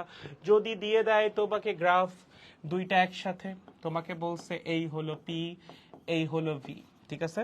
দিয়ে তোমাকে বলছে এই হলো একটা গ্রাফ, ওকে, এবং এই হলো একটা গ্রাফ, ওকে, কোনটা সমষ্ণ রেখার গ্রাফ, কোনটা রুদ্ধতাপীয় রেখার গ্রাফ? কিভাবে বের করবা? কেমনে বুঝবা কোনটা? এই দুইটার মধ্যে ঢালুকে? নিচেরটা। বেশি ঢালুকে? নিচেরটা। কম ঢালুকে? উপরেরটা। যেটা বেশি ঢালু ওইটাই রুদ্ধতাপীয় রেখার গ্রাফ, যেটা কম ঢালু ওইটাই সমষ্ণ রেখার গ্রাফ। তার মানে উপরেরটা কি আমাদের বলতো? সমষ্ণ রেখার গ্রাফ। এটা কি? সমষ্ণ রেখার গ্রাফ। নিচেরটা কি বলতো? নিচেরটাই হলো আমাদের সেই বহুকাঙ্ক্ষিত রুদ্ধতাপীয় রেখার গ্রাফ, ঠিক আছে? যদি দুইটা গ্রাফ এমনি করে একসাথে দিয়ে দেয়, জাস্ট মাথায় রাখবা যে যেটা বেশি ঢালু তোমার কাছে মনে হচ্ছে, মানে যেটা স্লোপ তোমার কাছে বেশি মনে হচ্ছে বা যেটা বেশি খাড়া মনে হচ্ছে, ওইটাই কি? রুদ্ধতাপীয় রেখার গ্রাফ বা রুদ্ধতাপীয় রেখা। আর যেটা কম ঢালু বা কম খাড়া, অধিকতর, কম মানে কম আর কি, মানে ঢালু হবে কম, মানে কম স্লোপই হবে, সেটাই কি আমাদের বলতো? সমষ্ণ রেখা, ঠিক আছে? ওকে, দেখো এগুলো ক্লিয়ার কিনা? এগুলো ক্লিয়ার? এই পোলাপান, এগুলো কি আমাদের ক্লিয়ার? বল, বলে বলে বলো, বলেন স্যাররা, এগুলো কি ক্লিয়ার? বলেন বলেন ভাই গতকালকে আপনার রাগ কি রে ভাই? আসতে ভাই, এগুলা কি মানে উল্টা পাল্টা কমেন্ট? আসতে উল্টা পাল্টা কমেন্ট করো না ভাই। গতকালকের রাগ আপনার কত ডিগ্রি থেকে? ভাই কার বিয়ে হচ্ছে ভাই? বাইরে তো ঢোল বাজতেছে, কারো বিয়ে হচ্ছে নাকি ভাই? এই তোমাদের ক্লাস নিচ্ছি কেন? তোমাদের ক্লাস নিচ্ছি কেন? আর তো বিয়েটাই যাওয়া উচিত, বাইরে কাছে ঢোল ঢোল বাজতেছে ভাই, কারো মানে বিয়ে টিয়ে হচ্ছে। ইস, ভুল ভুল সময় ক্লাস নিতে আসলাম রে। এই সাদ, কারো কি বিয়ে হয়? যাবো নাকি একটু বিয়েতে? ওয়ান শট ক্লাসটা থাকুক, পরে নিব, একটু বিয়েটা খেয়ে আসি। যাই হোক, সমস্যা আছে না, ক্লাস নেই, থাক থাক, ক্লাস নেই থাক, পরে খাবো বিয়ে। এইসব বিয়ে টিয়ে খেয়ে লাভ নেই আসলে জীবনে। জীবনে বিয়ে খেয়ে কেউ কোনোদিন কিছু করতে পারে নাই। যাই হোক, আচ্ছা, রায়হান বলছে হালকার উপর ঝাপসা। হালকার উপর ঝাপসা? এতক্ষণ ধরে এত কিছু পড়াইলাম, তুমি বলছো হালকার উপর ঝাপসা? এই এই যাই হোক, সমস্যা নেই। তাই বলছে আসসালামু আলাইকুম ভাইয়া, HSC 25। ওয়ালাইকুম আসসালাম ভাইয়া, HSC 18। আমি তোমার চেয়ে 7 বছর সিনিয়র। ও মাই গড, বুড়া হয়ে গেলাম রে, বুড়া হয়ে গেলাম। যাই হোক, যান যান খায়া আসেন বিয়া। আই উইশ যাইতে পারতাম। নিজের বিয়ে কবে খাবেন? নাই, আমার কপালে নাই, আমার কপালে নাই রে এগুলা। এগুলা বলে আর কষ্ট দিস না রে, এগুলা নাই। যাই হোক, এগুলো আমি করবো টরবো না, এইসব চিন্তা বাদ দিছি জীবন থেকে, এইসব চিন্তা বাদ, ঠিক আছে? অনলি কাজ করবো, শুধুমাত্র ওয়ার্ক। ওয়ার্কের পাশাপাশি যা আছে দুনিয়ায় সবকিছু বাদ। ওকে, আমি খুবই বেশি ফোকাসড হচ্ছি, আমি খুবই বেশি ডিটারমাইন্ড হচ্ছি। হোপফুলি 1 থেকে 2 মাসের মধ্যে আমি খুব বেশি ভালো হয়ে যাব। এখনো ভালো আছি, মানে আরো ভালো হয়ে যাব। তখন শুধুমাত্র কাজ করবো, কাজ ছাড়া আর কিছুই করবো না। এখনো কাজ ছাড়া আর কিছু করি না, মানে সামনে আরো কিছু করবো না, ঠিক আছে? যাই হোক, না না, অবশ্যই তোমাদের সামনে না কিছু বলতে খুব ভয় লাগে, বুঝছো? মানে কথার কথা, যে আমি যেমন একটু আগে আমার আবার বলা লাগলো যে এখনো কাজই করি, অন্য কিছু করি না। মানে যদি এখন বলি কথার কথা যে 1 মাস পর থেকে আমি শুধুমাত্র কাজ করব, দেখবো রাতের বেলা এটা একটা মিম পোস্ট হয়ে গেছে যে ভাইয়া তাহলে এখন কি কি করে। তারপরে যে একটা আছে না, ওই যে একটা মানুষের মুখ হঠাৎ করে মানে কি বলে কালারফুল থেকে সাদা কালো হয়ে যায়। মানে এগুলাই তো দেখে আসতেছে, তাই না? এগুলাই তো আমার ফ্রি ক্লাস থেকে পাওয়া, ফ্রি ক্লাস করায় তো আমি এগুলাই পাইছি, এইসব মিম বানানোই শিখছি, আর তো কিছু শিখি নাই। যাই হোক, ঠিক আছে। এই সবাই বুঝছো? দেখো দেখো দেখো ভাই, এইচএসসি 25 ভেক্টরের প্লেলিস্ট শেষ করছি, সাবাস। আমাদের কলেজের বান্ধবীর বিয়ে হয়ে গেল দাদা, তো আই কি করতাম, আই কি করতাম ভাই? তোমার বান্ধবীর বিয়ে হয়েছে, তো আই কি করতাম? এখন কি বলো, মানে ক্লাসের মধ্যে কি তার জন্য ফুল নিয়ে আসবো আমি, যে হ্যাঁ ওর বান্ধবীর বিয়ে হয়েছে, দাও তোমরা সবাই একটা করে ফুল দাও না, মিষ্টি নিয়ে আসবো? কোনটা? কোনোটাই না। তুমি আমাকে কেন বলতেছো তোমার বান্ধবীর বিয়ে হয়েছে? তোমার বান্ধবীর বিয়ে হোক, একটা হয়েছে, আরো একটা হোক, আরো একটা হোক, আরো যা যে কয়টা খুশি হোক, তাতে তোমার মনে হয় আমাদের কিছু? আমাদের কিছুই না, ঠিক আছে? সে বিয়ে করুক। যাই হোক, এগুলো বলে আমাদের মনের কষ্ট বাড়া। চলো নেক্সট, আমাদের মনে অবশ্য কোনো কষ্টও নেই এইসব নিয়ে। চলো নেক্সট, এখন আমরা কি পড়বো? প্রত্যেকটা তাপগতীয় প্রক্রিয়া একটু ভেঙে ভেঙে পড়বো। কি করব? প্রত্যেকটা তাপগতীয় প্রক্রিয়া আর একটু ডিটেলসে গিয়ে পড়বো। দেখো, এতক্ষণ ধরে হালকার উপরে ঝাপসাই মারা হয়েছে, বাট এখন কি করতে হবে? 2টা তাপগতীয় প্রক্রিয়া একদম ডেপথে গিয়ে শিখতে হবে। একটা হলো সমষ্ণ প্রক্রিয়া, আর একটা কি প্রক্রিয়া বলতো? রুদ্ধতাপীয় প্রক্রিয়া, ঠিক আছে? আচ্ছা চলো, কি কি শিখতে হবে দেখেন। সমষ্ণ প্রক্রিয়া কি ছিল? টেম্পারেচার ছিল কনস্ট্যান্ট। ওকে, সো আপনার পরীক্ষায় লেখা থাকতে পারে যে হ্যাঁ একটা তাপগতীয় প্রক্রিয়া ঘটতেছে যেখানে টেম্পারেচার কনস্ট্যান্ট আছে। এই লেখাটা দেখলেই আপনার বুঝতে হবে এখানে সমষ্ণ প্রক্রিয়ার কথা বলা হচ্ছে। বাট এমনও তো হইতে পারে যে তোমাকে বলে দেয় নাই টেম্পারেচার কনস্ট্যান্ট, অন্য কোনো ভাবে তোমাকে বোঝানোর চেষ্টা করতেছে যেটা সমষ্ণ প্রক্রিয়া। সো আমরা একটু জেনে নেই যে কি কি ভাবে আমাদের পরীক্ষায় বুঝাইতে পারে যে এখানে সমষ্ণ প্রক্রিয়ার কথা বলা হচ্ছে। 1 নাম্বার হইতে পারে যে তোমার বলে দিবে টেম্পারেচার কনস্ট্যান্ট, এটা লেখা দেখলেই তো উপরওয়ালার নামে বুঝে নিবা যে এটা কি প্রক্রিয়া? সমষ্ণ প্রক্রিয়া। সেকেন্ড যেটা হইতে পারে, তোমাকে বলবে যে তাপগতীয় প্রক্রিয়ার কথা বলা হচ্ছে সেই তাপগতীয় প্রক্রিয়া কি করে? বয়েলের সূত্র মেনে চলে। কি করে? বয়েলের সূত্র মেনে চলে। ওকে, এরকম যদি লেখা থাকে তাহলেও আমরা কি বুঝবো এটা কি প্রক্রিয়া? সমষ্ণ প্রক্রিয়া। কারণ সমষ্ণ প্রক্রিয়ায় কি হয় বলতো? সিস্টেমের মধ্যে যে আদর্শ গ্যাস থাকে, সেই আদর্শ গ্যাস কি করে? বয়েলের সূত্র মেনে চলে, ঠিক আছে? সেরকম লেখা থাকলে আমরা কি বুঝবো এখানে কিসের কথা বলা হচ্ছে? সমষ্ণ প্রক্রিয়ার কথা। এবং ফাইনালি 3 নাম্বার যেটা হইতে পারে সেটা হলো তোমাকে বলে দিবে প্রক্রিয়াটা খুবই ধীরে ধীরে সংঘটিত হচ্ছে। কি বলে দিবে? প্রক্রিয়াটা খুবই খুবই খুবই খুবই না খুবই খুবই, ঠিক আছে? খুবই ধীরে ধীরে, আচ্ছা খুবই কি জিনিস, যাই হোক, খুবই ধীরে ধীরে সংঘটিত হচ্ছে। কি হচ্ছে? খুবই ধীরে ধীরে সংঘটিত হচ্ছে। ওকে, ঠিক আছে? সেরকম 3টা জিনিস লেখা থাকতে পারে। বলে দিতে পারে যে সিস্টেমের টেম্পারেচার কনস্ট্যান্ট, কি বুঝবো? সমষ্ণ প্রক্রিয়া। বলে দিতে পারে সিস্টেমের মধ্যে গ্যাস আছে সে বয়েলের সূত্র মেনে চলবে, কি বুঝবো? সমষ্ণ প্রক্রিয়া। অথবা বলে দিতে পারে যে প্রক্রিয়াটা খুবই ধীরে ধীরে সংঘটিত হচ্ছে, তাহলেও আমরা কি বুঝবো? সমষ্ণ প্রক্রিয়া। যদি সমষ্ণ প্রক্রিয়া হয় তাহলে সেটা কোন সূত্র মেনে চলবে? P1V1 is equals to P2V2, তাই না? বয়েলের সূত্র মেনে চলবে, মাত্রই লিখছো না? বয়েলের সূত্র মেনে চলে। বয়েলের সূত্র কোনটা? এই যেটা P1V1 is equals to P2V2, মনে থাকবে সবার? গুড। আরেকটা জিনিস শিখতে হবে, সেটা হলো সমষ্ণ প্রক্রিয়ায় কৃত কাজ। সমষ্ণ প্রক্রিয়ায় কৃত কাজের ফর্মুলা কি ছিল? Del W is equals to NR, আরে ইস দাগটা দিলাম কেন?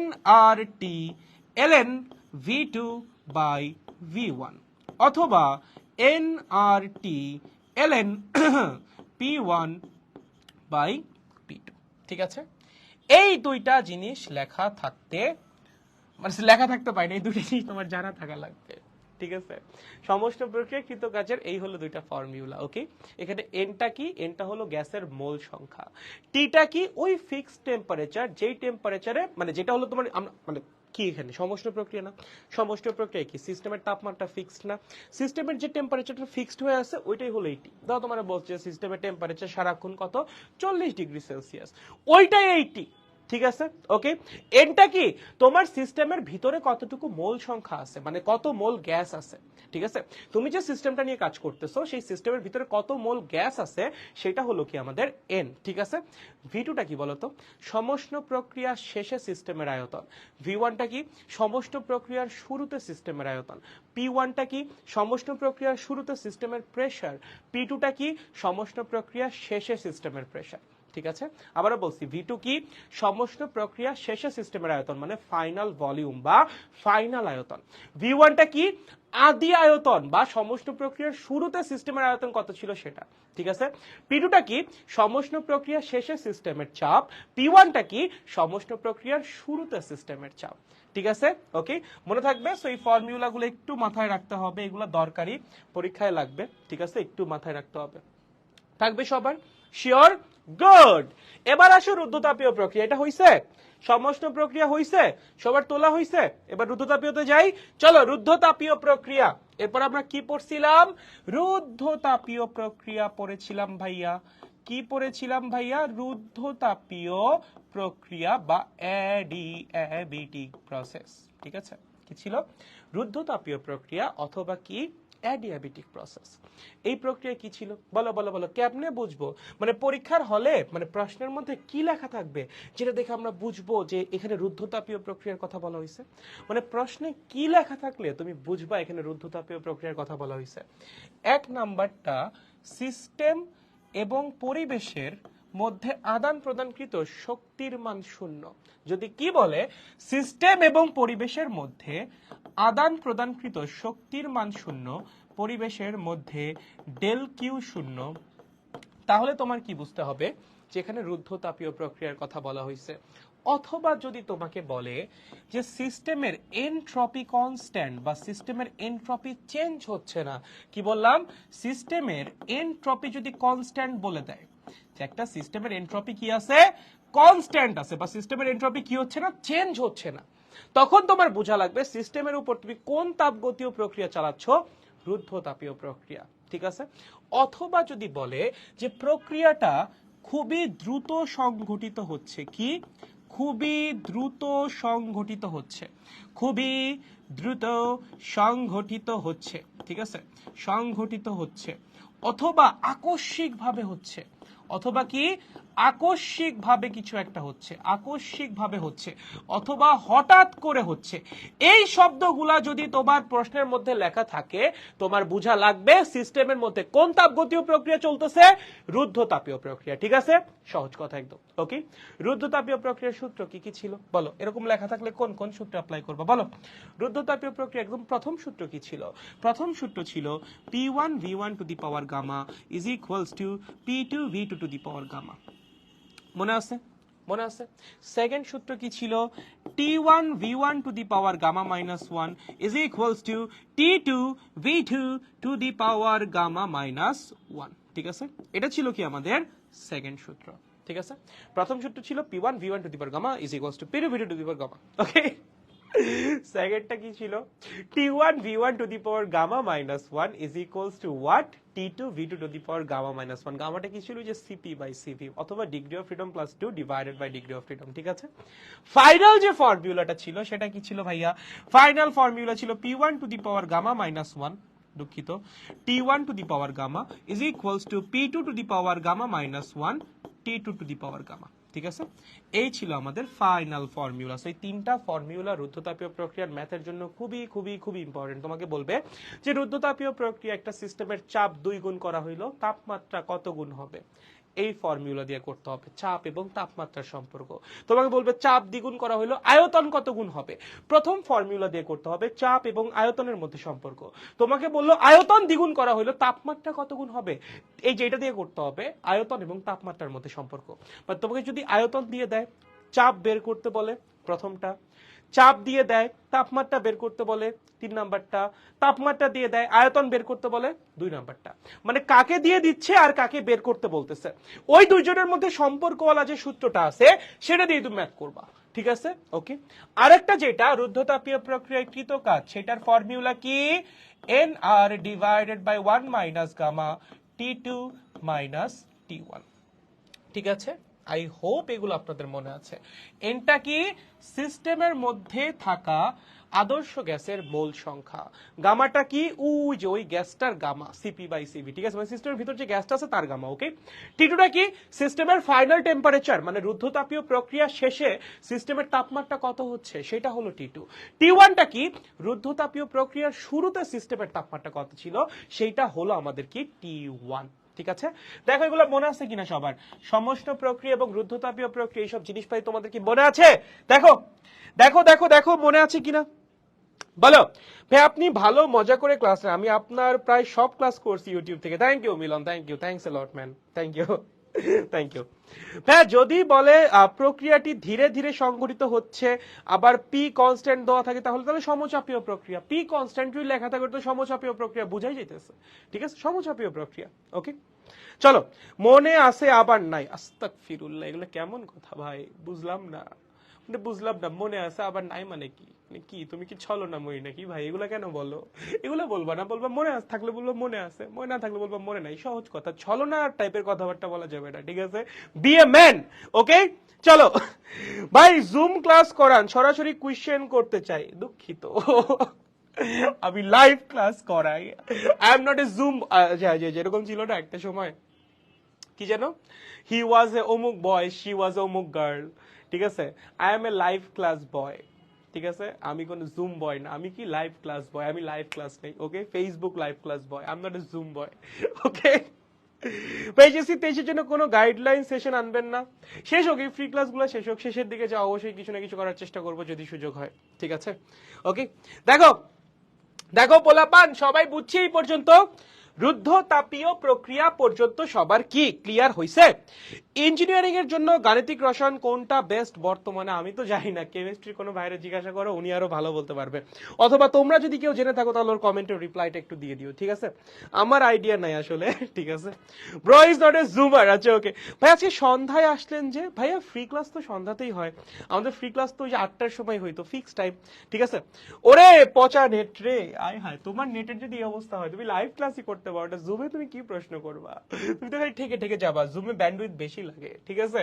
ওকে হইছে এই পর্যন্ত, সবার ক্লিয়ার, ভেরি গুড, তাহলে তো আমাদের এগুলো সব শেষ হয়ে গেল না, তাহলে এখন আমরা কিসে যাব, এখন আমরা যাব হলো ভাইয়া এনট্রপিতে, ঠিক আছে।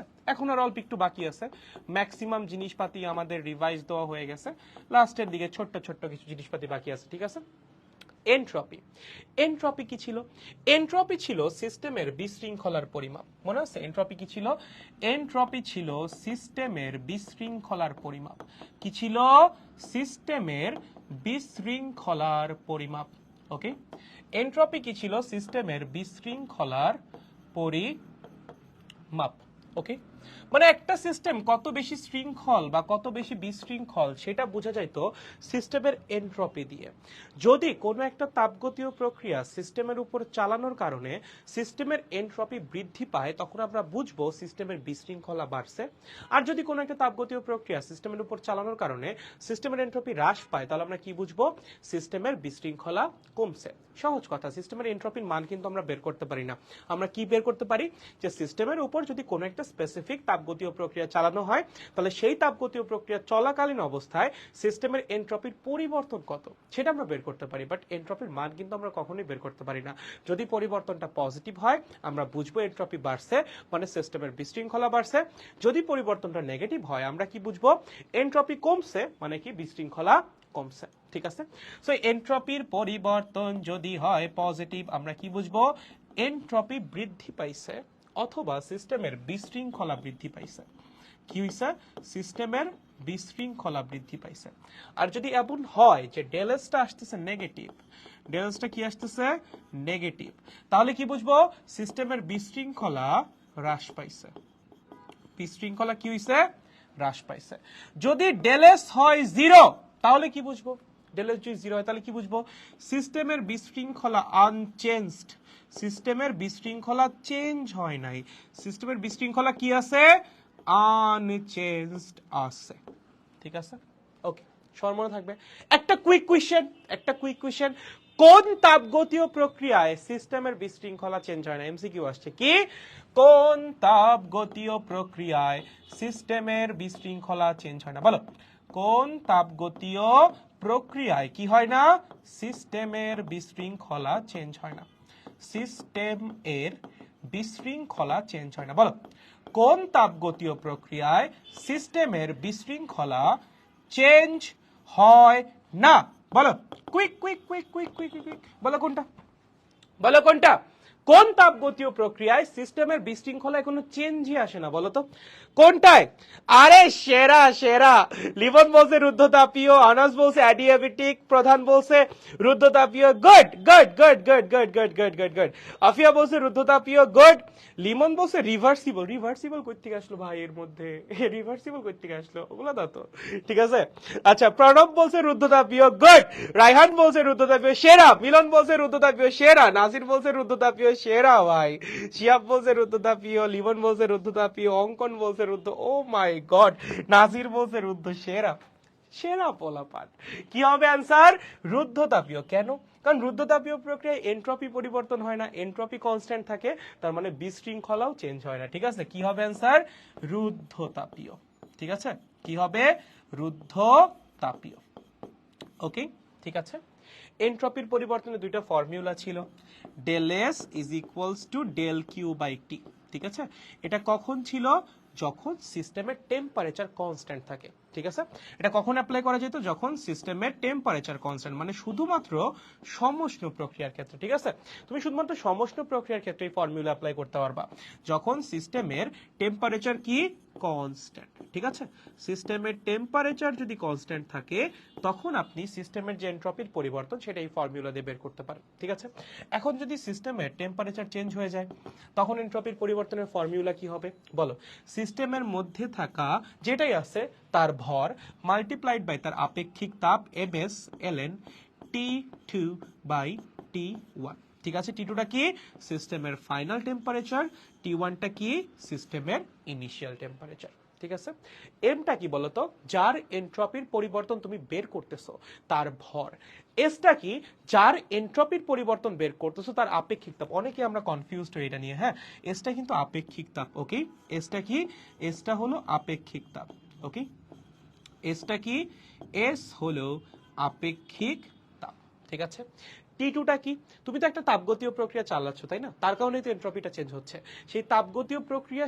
শেষ হওয়ার পর সিস্টেমের যে টেম্পারেচার সেটা হলো T2 এবং সেই তাপগতীয় প্রক্রিয়া শুরুতে সিস্টেমের যে টেম্পারেচার সেটা হলো T1 ঠিক আছে আর এন্ট্রপির এককটা মাথায় রেখো এন্ট্রপির একক হলো জুল পার কেলভিন ঠিক আছে একক কি জুল পার কেলভিন ওকে তুলে ফেলি সবাই একটু এন্ট্রপি আই হোপ সবার মনে থাকবে ওকে আই হোপ সবার মনে থাকবে এন্ট্রপি চলেন তুলে ফেলেন সবাই তুলে ফেলি একটু এন্ট্রপি হইছে এন্ট্রপি তোলা হইছে আচ্ছা এইবার হলো আসো এমসিকিউ আসবে কই থেকে এই চ্যাপ্টারের এমসিকিউ এর জন্য যদি কোনো ইম্পর্টেন্ট টপিক থাকে এই চ্যাপ্টারে সবচেয়ে ইম্পর্টেন্ট টপিক যদি তুমি বলো আমি বলবো প্রত্যাবর্তী প্রক্রিয়া আর অপ্রত্যাবর্তী প্রক্রিয়া এই দুইটা প্রক্রিয়া হলো এমসিকিউ এর জন্য সবচেয়ে বেশি ইম্পর্টেন্ট ঠিক আছে সো এই দুইটা প্রক্রিয়ার বৈশিষ্ট্য সম্পর্কে খুব ভালো মতো আইডিয়া লাগবে প্রথমটা কি প্রত্যাবর্তী প্রক্রিয়া বা রিভার্সিবল প্রসেস মানে যেই প্রক্রিয়াটাকে রিভার্স করা যায় ঠিক আছে প্রত্যাবর্তী প্রক্রিয়া অথবা কি রিভার্সিবল প্রসেস যেই প্রসেসটাকে চাইলে আমরা আবার রিভার্স করতে পারি মানে প্রক্রিয়া শেষে আবার আগের অবস্থায় ফিরে আনতে পারি ঠিক আছে যেই তাপগতীয় প্রক্রিয়া সিস্টেমের উপর চালাইলে প্রক্রিয়া শেষ হওয়ার পর সিস্টেম আবার আগের অবস্থায় ফিরে আসে সেই তাপগতীয় প্রক্রিয়াকে কি বলা হয় প্রত্যাবর্তী প্রক্রিয়া বলা হয়। সো প্রত্যাবর্তী প্রক্রিয়ার সময় কিছু কিছু জিনিসপত্র মাথায় রাখা লাগবে। প্রত্যাবর্তী প্রক্রিয়ার কিছু কিছু বৈশিষ্ট্য।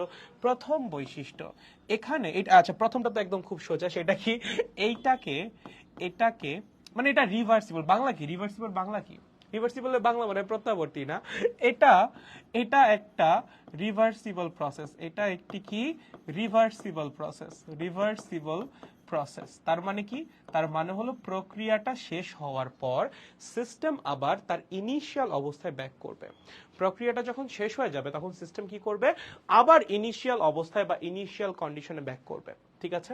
সেকেন্ড যেটা আমাদের মাথায় রাখতে হবে প্রত্যাবর্তী প্রক্রিয়ার ব্যাপারে, সেটা কি বলতো? এই প্রক্রিয়ায় আমরা লস কনসিডার করি না। এগুলো সব পড়াইছিলাম ডিটেলসে, মনে আছে কিনা তোদের? কি করি না? লস কনসিডার করি না। মানে এখানে যদি কোনো সিস্টেম লস থেকে থাকে সেটাকে আমরা কনসিডার করি না, সিস্টেম লসকে কনসিডার করি না। এখন তুমি চিন্তা করো, প্র্যাকটিক্যাল লাইফে এমন কোনো কিছু বিলং করে যেটার মধ্যে কোনো লস নাই? না, এরকম কোনো কিছু কিন্তু এক্সিস্টই করে না। ঠিক আছে, প্র্যাকটিক্যাল লাইফে এরকম কোনো কিছু এক্সিস্ট করে না যার মধ্যে কোনো লস নাই। তুমি প্র্যাকটিক্যাল লাইফে যাই করতে যাও না কেন, লস কিছু না কিছু থাকবেই। তার মানে প্রত্যাবর্তী প্রক্রিয়া কোনো প্র্যাকটিক্যাল প্রসেস না, এটা কি একটা? এটা একটা আদর্শ প্রক্রিয়া। প্রত্যাবর্তী প্রক্রিয়া কি? একটা আদর্শ প্রক্রিয়া। ঠিক আছে, ওকে। এইটা কোনো ন্যাচারাল প্রসেস না, ন্যাচারাল প্রসেস না। কেন ন্যাচারাল প্রসেস না? কারণ নেচার কখনোই উভমুখী কোনো কিছুকে সাপোর্ট করে না। ঠিক আছে, তুমি দেখবা ন্যাচারাল যে কোনো কিছু একমুখী। ঠিক আছে, ন্যাচারাল যে কোনো কিছু একমুখী, ন্যাচারাল কোনো কিছু উভমুখী না। মানে একই সাথে সামনেও যাবে আবার পিছনেও আসবে, এটা কখনোই হয় না নেচারে। ন্যাচারাল সবকিছুই কি একমুখী। মিনওয়াইল প্রত্যাবর্তী কি একটা উভমুখী প্রক্রিয়া, সামনে আগাচ্ছে আবার ব্যাক করে আগের অবস্থায় ফিরে আসতেছে। সো এটা কোনো ন্যাচারাল প্রসেস না, এটা কি একটা আদর্শ প্রক্রিয়া। ঠিক আছে, যেহেতু এটা কোনো ন্যাচারাল প্রসেস না, তাহলে এটা কোনো স্পন্টিনিয়াস বা স্বতঃস্ফূর্ত প্রক্রিয়াও না। ঠিক আছে, কি বললাম? এটা কোনো স্পন্টিনিয়াস বা স্বতঃস্ফূর্ত প্রক্রিয়া না। মানে স্পন্টিনিয়াস প্রসেস বা স্বতঃস্ফূর্ত, সরি, ঠিক আছে, স্পন্টিনিয়াস প্রসেস বা স্বতঃস্ফূর্ত প্রক্রিয়া কাকে বলে? যেই প্রক্রিয়াগুলো একা একাই ঘটে।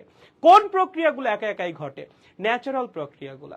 প্রাকৃতিক বা ন্যাচারাল যে কোনো কিছু একা একা ঘটে বা স্বতঃস্ফূর্তভাবে ঘটে বা স্পন্টিনিয়াসলি ঘটে। ঠিক আছে, যেহেতু প্রত্যাবর্তী প্রক্রিয়া কোনো ন্যাচারাল প্রসেস না, এর জন্য এটা কোনো স্বতঃস্ফূর্ত প্রক্রিয়াও না। ঠিক আছে, ওকে।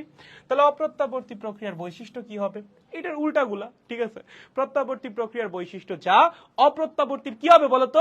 এটার উল্টাগুলা হবে। খুবই সিম্পল। তাহলে আমি যদি অপ্রত্যাবর্তীর জন্য বৈশিষ্ট্য লিখি,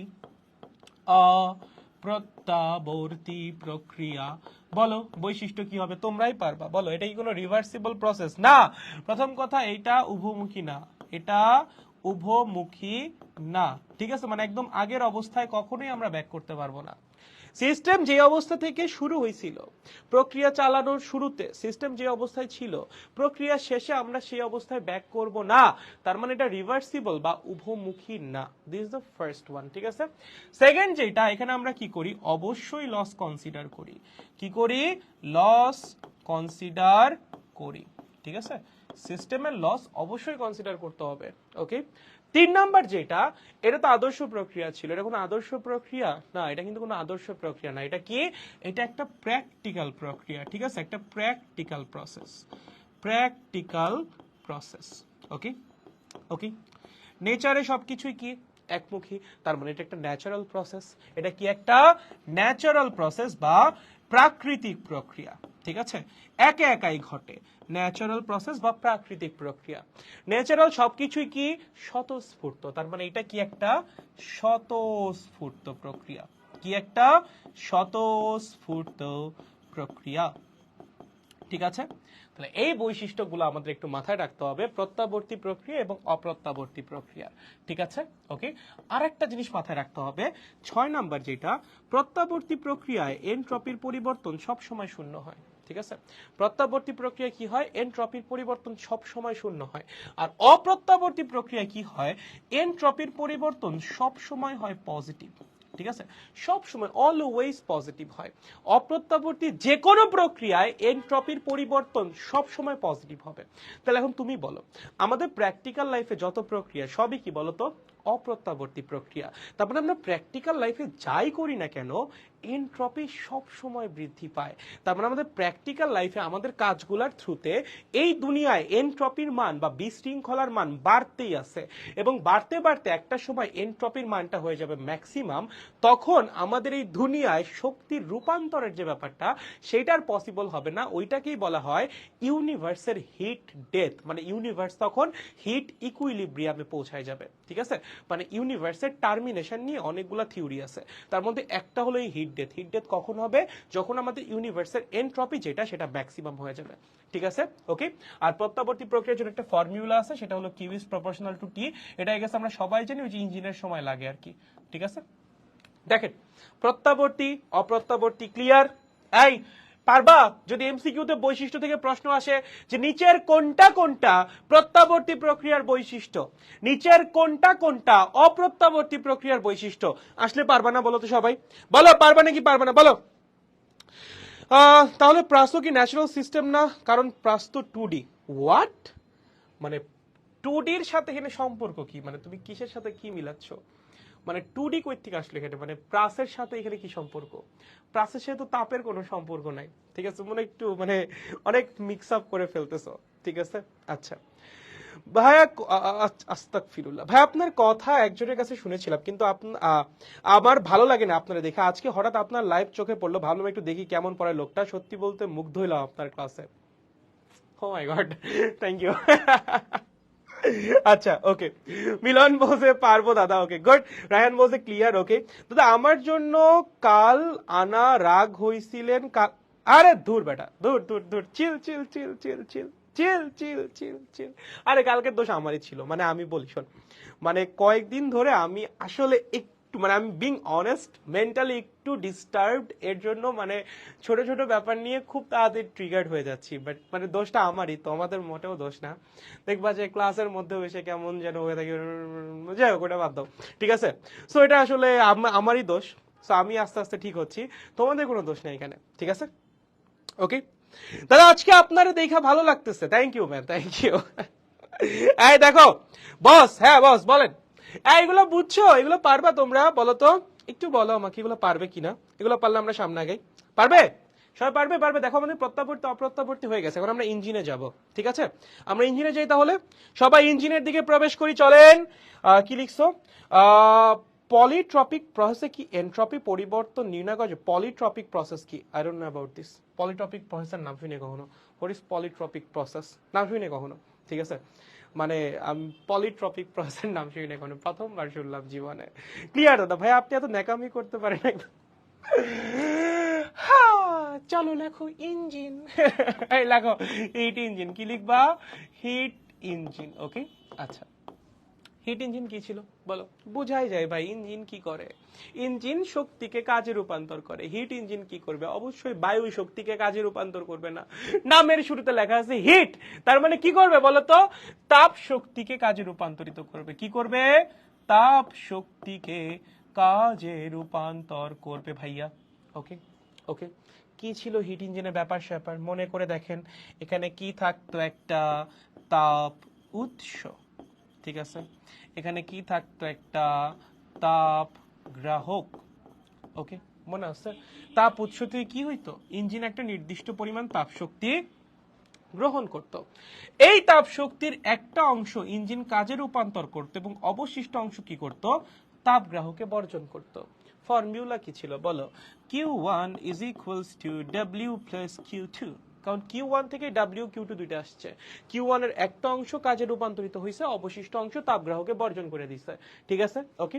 সো এখান থেকে লেখা যায় তো what W is equals to Q1 minus Q2। মনে আছে? মনে আছে? ইঞ্জিনের ইফিসিয়েন্সি কেমনে বের করতাম? ইফিসিয়েন্সির ফর্মুলা কি ছিল? Output by input. ঠিক আছে, মনে আছে কি ছিল? Output by input. ইঞ্জিনের আউটপুট কি? কাজ। ইঞ্জিন কি করে? শক্তিকে কাজে রূপান্তর করে। তাহলে আউটপুটটা কি? কাজ। ইনপুটটা কি? এই যে গৃহীত তাপ শক্তি। ডাব্লিউ কত? Q1 minus Q2 divided by কত?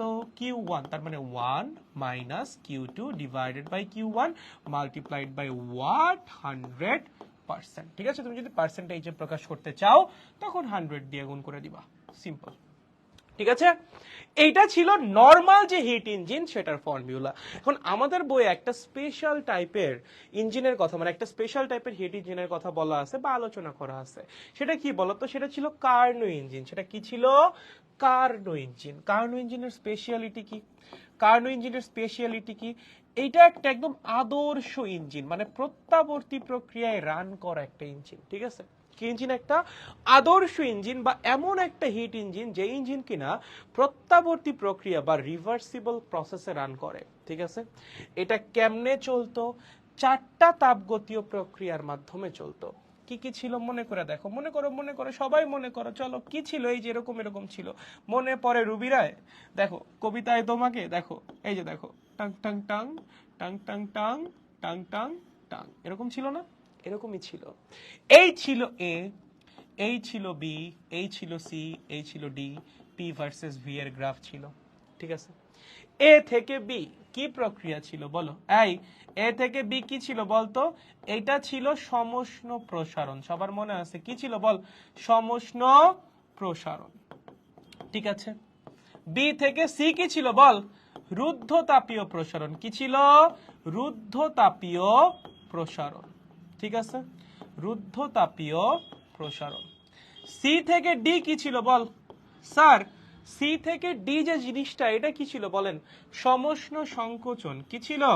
সমষ্ণ সংকোচন। এবং ফাইনালি স্যার ডি থেকে ই যে এই যে জিনিসটা, ডি থেকে এ, এইটা কি ছিল? এইটা ছিল রুদ্ধতাপীয় সংকোচন। কি ছিল? রুদ্ধতাপীয় সংকোচন। এই চারটা তাপগতীয় প্রক্রিয়া মিলে কি হইতো? এখানে একটা সাইকেল কমপ্লিট হইতো। চারটা তাপগতীয় প্রক্রিয়া পরপর রান করে এখানে কি করতো? একটা সাইকেল কমপ্লিট করতেন। তুমি যদি একটু ভালো মতো খেয়াল করো, দেখো সাইকেলটা কমপ্লিট হওয়ার পর তোমার ইঞ্জিন কিন্তু আবার আদি অবস্থা মানে এই অবস্থায় ফিরে আসতেছে। তার মানে ইঞ্জিন এখানে কেমনে রান করতেছে? প্রত্যাবর্তী প্রক্রিয়ায় রান করতেছে। কেমনে রান করতেছে? প্রত্যাবর্তী প্রক্রিয়াতে ইঞ্জিন রান করতেছে। ঠিক আছে, কেমনে রান করতেছে? প্রত্যাবর্তী প্রক্রিয়াতে রান করতেছে। এবং এই প্রত্যাবর্তী প্রক্রিয়া কয়টা তাপগতীয় প্রক্রিয়া নিয়ে গঠিত? চারটা। প্রথমটা সমষ্ণ প্রসারণ, তারপরেরটা রুদ্ধতাপীয় প্রসারণ, তারপরেরটা সমষ্ণ সংকোচন, তারপরেরটা রুদ্ধতাপীয় সংকোচন। ঠিক আছে, তাপ শক্তির আদান প্রদান হইতো কোন কোন প্রক্রিয়ায়? সমষ্ণ প্রসারণ এবং সমষ্ণ সংকোচনে। ঠিক আছে, তাপ শক্তির আদান প্রদান হইতো দুইটা প্রক্রিয়ায়। প্রথমটায় এ থেকে বিতে সিস্টেম কি করত? তাপ উৎস থেকে Q1 পরিমাণ তাপ শক্তি গ্রহণ করত। এবং আরেকটা যেটা ছিল সি থেকে ডি সমষ্ণ সংকোচন, এই প্রক্রিয়ায় কি হইতো? আমাদের ইঞ্জিন কি করত? তাপ গ্রাহকে তাপ শক্তি বর্জন করত। ঠিক আছে, ওকে। বা তাপ শক্তির যে আদান প্রদানের যে জিনিসটা এখানে, এগুলা হয় সমষ্ণ প্রক্রিয়ায়। কেন? কারণ আমাদের যে তাপ উৎস, তাপ গ্রাহক, এগুলা টেম্পারেচার কখনোই চেঞ্জ হয় না। তো তুমি ওদের কাছ থেকে যে তাপ শক্তি নিবা বা ওদেরকে তাপ শক্তি দিবা, তাতে ওদের টেম্পারেচারে কোনো চেঞ্জ আসবে না। সো অবশ্যই এই প্রক্রিয়াগুলা কি প্রক্রিয়া? সমষ্ণ প্রক্রিয়া। যেই তাপগতীয় প্রক্রিয়ায় সিস্টেমের টেম্পারেচারে কোনো চেঞ্জ আসে না, সেই তাপগতীয় প্রক্রিয়াকে কি বলে বলতো? সমষ্ণ প্রক্রিয়া বলে। সো তাপ শক্তির গ্রহণ বা বর্জন এগুলো কোথায় হবে? অবশ্যই অবশ্যই সমষ্ণ প্রক্রিয়ায় হবে। সো এ থেকে বি যেটা সমষ্ণ প্রসারণ, এখানে কি করবে? ইঞ্জিন তাপ শক্তি গ্রহণ করবে তাপ উৎস থেকে। এবং সি থেকে ডি যেটা সমষ্ণ সংকোচন, এখানে ইঞ্জিন কি করবে? তাপ শক্তি বর্জন করবে কোথায়? তাপ গ্রাহকে। তাহলে ভাইয়া বি থেকে সি, সি থেকে ডি থেকে এ, এগুলার কি দরকার? রুদ্ধতাপীয় সংকোচন, রুদ্ধতাপীয় প্রসারণ, এগুলার কি দরকার? কি বলছিলাম? তোমার তাপ উৎস যে টেম্পারেচারে আছে, তাপ গ্রাহক কি সেই টেম্পারেচারে আছে? না। ধরো এ থেকে বি, তুমি কোন টেম্পারেচারে আসো? তাপ উৎসের টেম্পারেচারে আসো। এখন তুমি যদি আবার তাপ গ্রাহকের টেম্পারেচারে না পৌঁছাও, তাহলে তুমি তাপ গ্রাহকে তাপ শক্তি ছাড়বা কেমনে? এই তাপ উৎসের তাপমাত্রা থেকে তাপ গ্রাহকের তাপমাত্রায় পৌঁছানোর জন্য আমাদের কি লাগে? রুদ্ধতাপীয় প্রক্রিয়া লাগে। ঠিক আছে, এই রুদ্ধতাপীয় প্রসারণের মাধ্যমে কি হয়? সিস্টেমের টেম্পারেচার কমে কমে T1 থেকে T2 হয়। মানে ওই যে তোমার যে তাপ গ্রাহক আছে, সেই তাপ গ্রাহকের টেম্পারেচারে পৌঁছায়। দেন এই টেম্পারেচারে তোমার ইঞ্জিন কি করবে? তাপ গ্রাহকে তাপ শক্তি বর্জন করে দিবে। দেন আবার কি? আবার আগের অবস্থায় ব্যাক করতে হবে না? আগের অবস্থায় টেম্পারেচার কত ছিল? T1 ছিল। তার মানে টেম্পারেচার বৃদ্ধি করে আবার T2 থেকে T1 করা লাগবে। তার জন্য আমাদের আবার কি লাগে? রুদ্ধতাপীয় সংকোচন লাগে। কারণ সমষ্ণ প্রক্রিয়া তো সিস্টেমের টেম্পারেচার চেঞ্জই হবে না। ঠিক আছে, সো মাথায় রেখে এখানে কিন্তু T2 টা লেস দ্যান T1, মানে T1 টা বড়। ঠিক আছে, এবং যেহেতু এটা প্রত্যাবর্তী প্রক্রিয়া সো অবশ্যই Q1/T1 is equals two Q2/T2, ঠিক আছে, এবং এখান থেকে আমার ডিফিসিয়েন্সির ফর্মুলা আসে 1 মাইনাস T2/T1 মাল্টিপ্লাইড বাই 100%। ওকে ওকে, দেখো এগুলো মনে আছে কিনা, এগুলো আমরা পড়ছিলাম সবই, এগুলো মনে আছে কিনা দেখো ইঞ্জিনিয়ার এগুলো মনে আছে, এগুলো আমরা সবই পড়ছিলাম। এবং কার্ণচক্রের ভিতরে যে ক্ষেত্রফলটা আটকা পড়বে সেটা কি ছিল বলতো, একটা কার্ণচক্রে কৃতকাজ। এটা কি ছিল, একটা কার্ণচক্রে কৃতকাজ, একটা কার্ণচক্রে কৃতকাজ বা ডেল ডব্লিউ, ঠিক আছে। দেখো এগুলো মনে আছে আমাদের, দেখো তো এগুলো কি আমাদের মনে আছে, দেখো দেখো দেখো দেখো দেখো দেখো দেখো এগুলা পারবা নাকি পোলাপান, দেখ এগুলা পারবি, এই এগুলা কি পারবি তোরা, দেখ মনে আছে কার্নো ইঞ্জিন, দেখেন ও মাই গড কার জন্য বিয়ে ভাই বাঁচতে আছে, শুনতে পাচ্ছ, থামে যাই কেন, জোরে বাজাও, সেই লাগতেছে, সেই জোস, আরেকটু জোরে বাজুক, আরেকটু জোরে বাজে না কেন, সেই ভালো বাজে না, বাজে বাজাইছে, জি দাদা ওকে ঠিক আছে, ভাইয়া ভাইয়া খুব গুছায় পড়ান আপনি, আরে thank you man thank you. দাদা ব্লার কোথায়, আই হাই কই না, ক্লিয়ার ক্লিয়ার, নেটটা একবার চেক কর, তোর নেটটা মনে একটু আনস্টেবল। জি ভাইয়া শুনতেছি, শোনা যাচ্ছে না, শোনা যাচ্ছে না, বাইরে যে বিয়ে টিয়ে হচ্ছে, জোস অবস্থা, ওস্তাদ গুরু, আচ্ছা ঠিক আছে, ডিজে প্রমিত, আস্তাগফিরুল্লাহ নাউজুবিল্লাহ, এগুলো কি কথাবার্তা ভাই, ছি ছি ছি ছি ছি, আমি ডিজে হবো কেন ভাই, না না না ছি ছি, ভাইয়া big fan, hello hello hello. অপদার্থ ভাই, জি ভাই বলেন ভাই, আমি অপদার্থ ভাই, বলেন ভাই বলেন কি বলবেন। প্রমিত দা থার্মোডাইনামিক্সের টা কি একাডেমিক টু অ্যাডমিশন হবে, অবশ্যই হবে, বাট আপনাদের ফ্রি ক্লাস এখানেই শেষ হবে, বাকি যে ক্লাসগুলা মানে CQ solving class, MCQ solving class, admission class, এগুলো আমরা পেইড ব্যাচে নিব, ঠিক আছে। Okay hi hello hello hello hello hello hello hello hello, আপনার পড়ানো খুব ভালো লাগে, আচ্ছা থ্যাংক ইউ, জয় গুরু, ওকে নাম বলেন নাই, জান্নাতুল মামা হইছে, ঠিক আছে ওকে, সাকিব খান, আস্তাগফিরুল্লাহ আস্তাগফিরুল্লাহ, ঠিক আছে এই পর্যন্ত হইছে, কার্নো ইঞ্জিন সবাই বুঝছি, তাহলে আমরা চলে আসছি আমাদের চ্যাপ্টারের লাস্টের টপিক, সেটা কি রেফ্রিজারেটর, কিসে, রেফ্রিজারেটর বা ফ্রিজ, কি রেফ্রিজারেটর বা ফ্রিজে, ঠিক আছে, কিসে চলে আসছি, আমাদের চ্যাপ্টারের শেষ টপিক রেফ্রিজারেটর অথবা ফ্রিজ, এইটাতে, ঠিক আছে। রেফ্রিজারেটর কি ছিল বল, লাস্টের ক্লাসে তো পড়েছি রেফ্রিজারেটর, রেফ্রিজারেটর কি ছিল, ইঞ্জিনের উল্টা ছিল, ইঞ্জিন কি করতো বলতো, তাপ শক্তিকে কাজে রূপান্তর করতো, ঠিক আছে, মানে ইনপুট হিসেবে তাপ শক্তি নিত, আউটপুট হিসেবে কাজ দিত। রেফ্রিজারেটর কি করে, ইনপুট হিসেবে কাজ নেয়, ইনপুট হিসেবে কি নেয়, কাজ নেয়, ওকে, কাজ হলো ওর ইনপুট, বা তড়িৎ শক্তি ওর ইনপুট, মানে যে তড়িৎ শক্তিটা ও ইনপুট হিসেবে নেয় সেটা দিয়ে ও কাজ করে আর কি, ঠিক আছে। আর আউটপুটটা কি, আউটপুটটা হলো তাপ শক্তি, ঠিক আছে, আউটপুটটা কি, আউটপুটটা হলো তাপ শক্তি, ঠিক আছে ওকে। এই হলো রেফ্রিজারেটর, ইঞ্জিনের উল্টা। আচ্ছা এটা সিনারিও কিরকম ছিল, এটার ব্যাপার স্যাপার কিরকম ছিল, ধরো তোমার কাছে একটা রেফ্রিজারেটর আছে, কি আছে, একটা রেফ্রিজারেটর আছে, রেফ্রিজারেটরের ভিতরে ধরো একখান আপেল আছে, ঠিক আছে, তুমি কি করছো, একটা আপেল রেখে দিছো রেফ্রিজারেটরের ভিতরে, এরকম tongue tongue tongue tongue tongue tongue tongue tongue tongue tongue tongue, ঠিক আছে, একটা আপেল আছে। উদ্দেশ্য কি ভাই তোমার রেফ্রিজারেটরের ভিতরে আপেল রাখা, অবশ্যই 1 কেজি আপেল তো 2 কেজি আপেল হয়ে যাবে না, এটা তো তোমার উদ্দেশ্য না, উদ্দেশ্য কি বলো, আপেলের গাছ হবে ওইখানে, হবে না, কি করবা তুমি রেফ্রিজারেটরের ভিতরে খাবার কেন রাখো, খাবারকে ঠান্ডা করার জন্য। একটা জিনিস কখন ঠান্ডা হবে, যখন তার ভিতর থেকে তাপ শক্তি বের হয়ে আসবে তখনই সে ঠান্ডা হবে।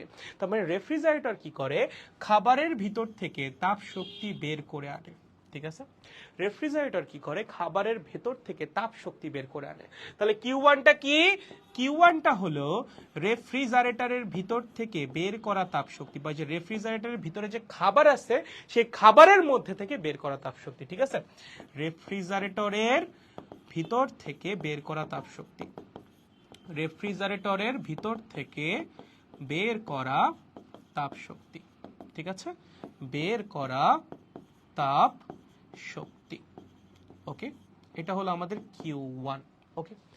তাপ শক্তিটা বের করবে কেমনে রেফ্রিজারেটর বলো তো? রেফ্রিজারেটর বাইরে থেকে ইলেকট্রিক্যাল ইনপুট নিবে। কি করবে? বাইরে থেকে রেফ্রিজারেটর ইলেকট্রিক্যাল ইনপুট নিবে, এবং এই ইলেকট্রিক্যাল ইনপুটের মাধ্যমে রেফ্রিজারেটরের কম্প্রেসার যে আছে, কম্প্রেসার কি করবে? এই তাপ শক্তিটা বাইরে বের করে আনবে। এই ডাব্লিউ যেটা, ডাব্লিউটা কি বলতো? এটা হলো ইলেকট্রিক্যাল ইনপুট। হ্যাঁ, এটা কি? Electrical input. এটার ফর্মুলাও তোমাদের শিখাইছিলাম, যেগুলো তোমরা চলতরিতে শিখবা আরো। ডাব্লিউ এর অনেকগুলো ফর্মুলা ছিল, VIT, I squared R T, অথবা V squared by R into T. ঠিক আছে, এগুলো চলতরিতের ফর্মুলা। কিসের ফর্মুলা?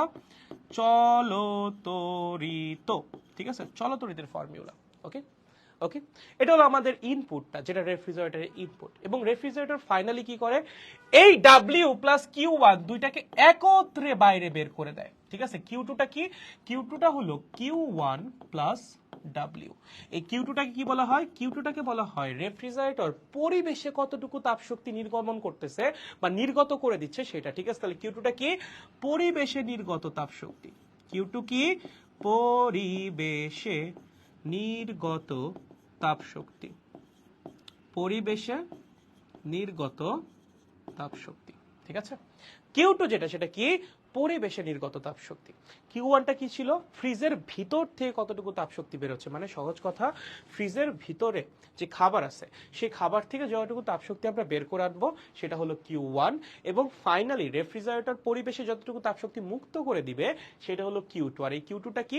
রেফ্রিজারেটরের ইনপুট প্লাস রেফ্রিজারেটর কতটুকু তাপশক্তি ফ্রিজের ভিতর থেকে বের করতেছে সেটার যোগফল। ঠিক আছে, এবার আমি যদি তোমাকে জিজ্ঞাসা করি রেফ্রিজারেটর আউটপুট কোনটা, এটা আমি লাস্টের দিন খুব ভালো মতো বুঝাইছিলাম।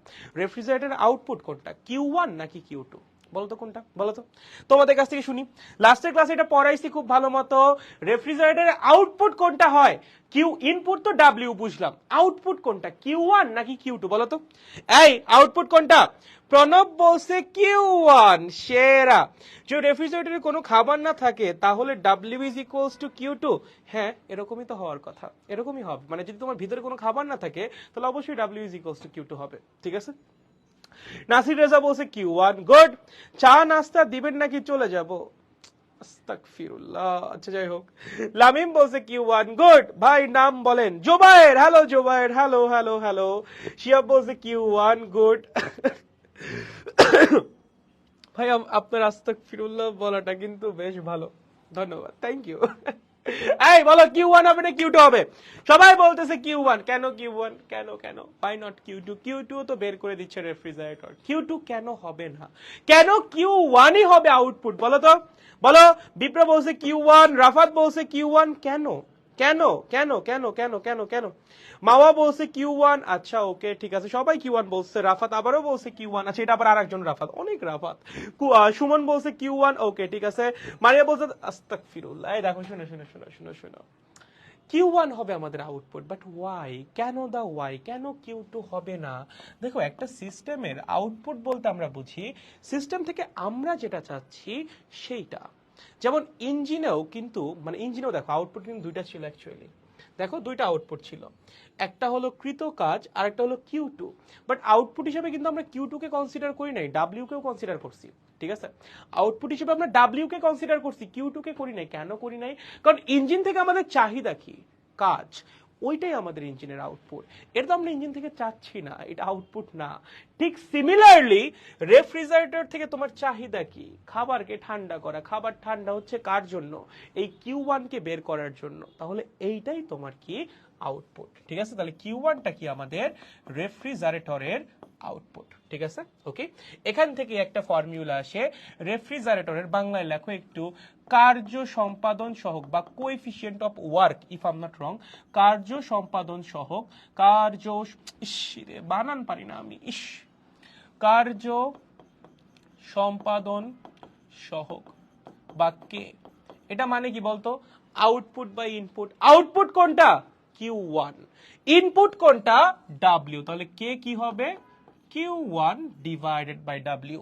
এবং বিশ্বাস করেন রাসেল ভাই, আমি এই যে বাক্সটা আঁকলাম, এই বাক্সটা আঁকার সাথে সাথেই আমাদের ওয়ান শট ক্লাসের সমাপ্তি ঘটলো এবং পুরো চ্যাপ্টার আমাদের রিভাইজ দেওয়া হয়ে গেল। গেস হোয়াট, থার্মোডাইনামিক্স তোমার একবার পড়ার পরে রিভাইজ তো দেওয়া হয়ে গেছে।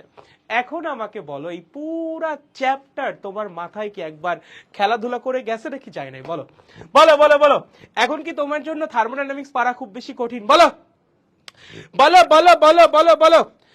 হ্যাঁ, কাকে ইগনোর করলাম? কাকে যেন ইগনোর করছি ভাই, কি বললো? কাউকে ইগনোর করি নাই আমি, যাই হোক। দেখো দেখো, আচ্ছা প্রণব বলছে কনগ্রাচুলেশনস। আচ্ছা ওকে, চলে যাচ্ছি ভাই, টাটা। আচ্ছা, মিস করবো দাদা আপনাকে। আচ্ছা আমিও তোমাদের অনেক মিস করবো। না অবশ্যই ক্লাস তো আরো হবেই, ক্লাস তো আর এখানেই শেষ হয়ে যাচ্ছে না। অবশ্যই সামনে আমরা আবার কোনো ফ্রি ক্লাস নিয়ে আসবো তোমাদের জন্য, ঠিক আছে? খুব তাড়াতাড়ি, হোপফুলি খুব বেশি লেট করবো না। আর তোমাদের অবশ্যই জানাই দিব, বা তোমাদের ডিসিশন বা তোমরা কি চাচ্ছ তার উপর ডিপেন্ড করে আমরা হোপফুলি সামনে আরো ফ্রি ক্লাস আনবো। But it was a great journey with you guys, like এতদিন ধরে আমরা ক্লাসগুলো করছি অ্যান্ড আমি বিশ্বাস করে আমার একবারও খারাপ লাগে না তোমাদের ক্লাস নিতে। মানে এমন হয় না মাঝে মধ্যে যে মানে ফ্রি ক্লাস নিচ্ছি, যেমন আমার তো পেইড ব্যাচে ক্লাস থাকে, মানে পেইড ব্যাচে ক্লাস, নিজের ভার্সিটি, এরপর ফ্রি ক্লাস নিতে স্বাভাবিকভাবে একটা বিরক্তি কাজ করা উচিত। বাট তোমরা এত ভালো ছিলা, এতটা সাপোর্টিভ ছিলা থ্রু আউট দিস কোর্স, মানে পুরা ফ্রি কোর্স জুড়ে তোমরা যে পরিমাণ সাপোর্টিভ ছিলা, আমি একটা বারের জন্য বিরক্ত ফিল করি নাই, একটা বারের জন্য বোর্ড ফিল করি নাই। যতটা দিন আমি ক্লাস আসছি প্রত্যেক দিন 40-50 জন পোলাপান ক্লাসের শেষ পর্যন্ত ছিলা এন্ড প্রত্যেকে রেসপন্স করছো, মানে আমি কোনো প্রশ্ন করলেই তোমরা রেসপন্স করছো। এই জিনিসটা আমার সবচেয়ে বেশি ভালো লাগছে। লাইক একজন মানুষও যদি ক্লাস করে এন্ড তাকে প্রশ্ন করে যদি আমি প্রশ্নের উত্তর তার কাছ থেকে পাই, বিশ্বাস করো ওই ক্লাসটা নিয়ে অনেক মজা। আর 100 জন যদি ক্লাস করে আমি যদি প্রশ্ন করে তাদের কাছ থেকে উত্তর না পাই, সেই ক্লাসটা নিয়ে আমি অন্তত মজা পাই না, ঠিক আছে? তো তোমরা যে কয়জনই ক্লাস করছো খুব বেশি তোমরা মানে কি বলবো সাপোর্টিভ ছিল এন্ড তোমাদের রেসপন্স খুব ভালো ছিল। তোমাদের কোনো প্রশ্ন করলে সেই প্রশ্নের উত্তর আমি পাই নাই, সেটা এমন কখনোই হয় নাই, ঠিক আছে?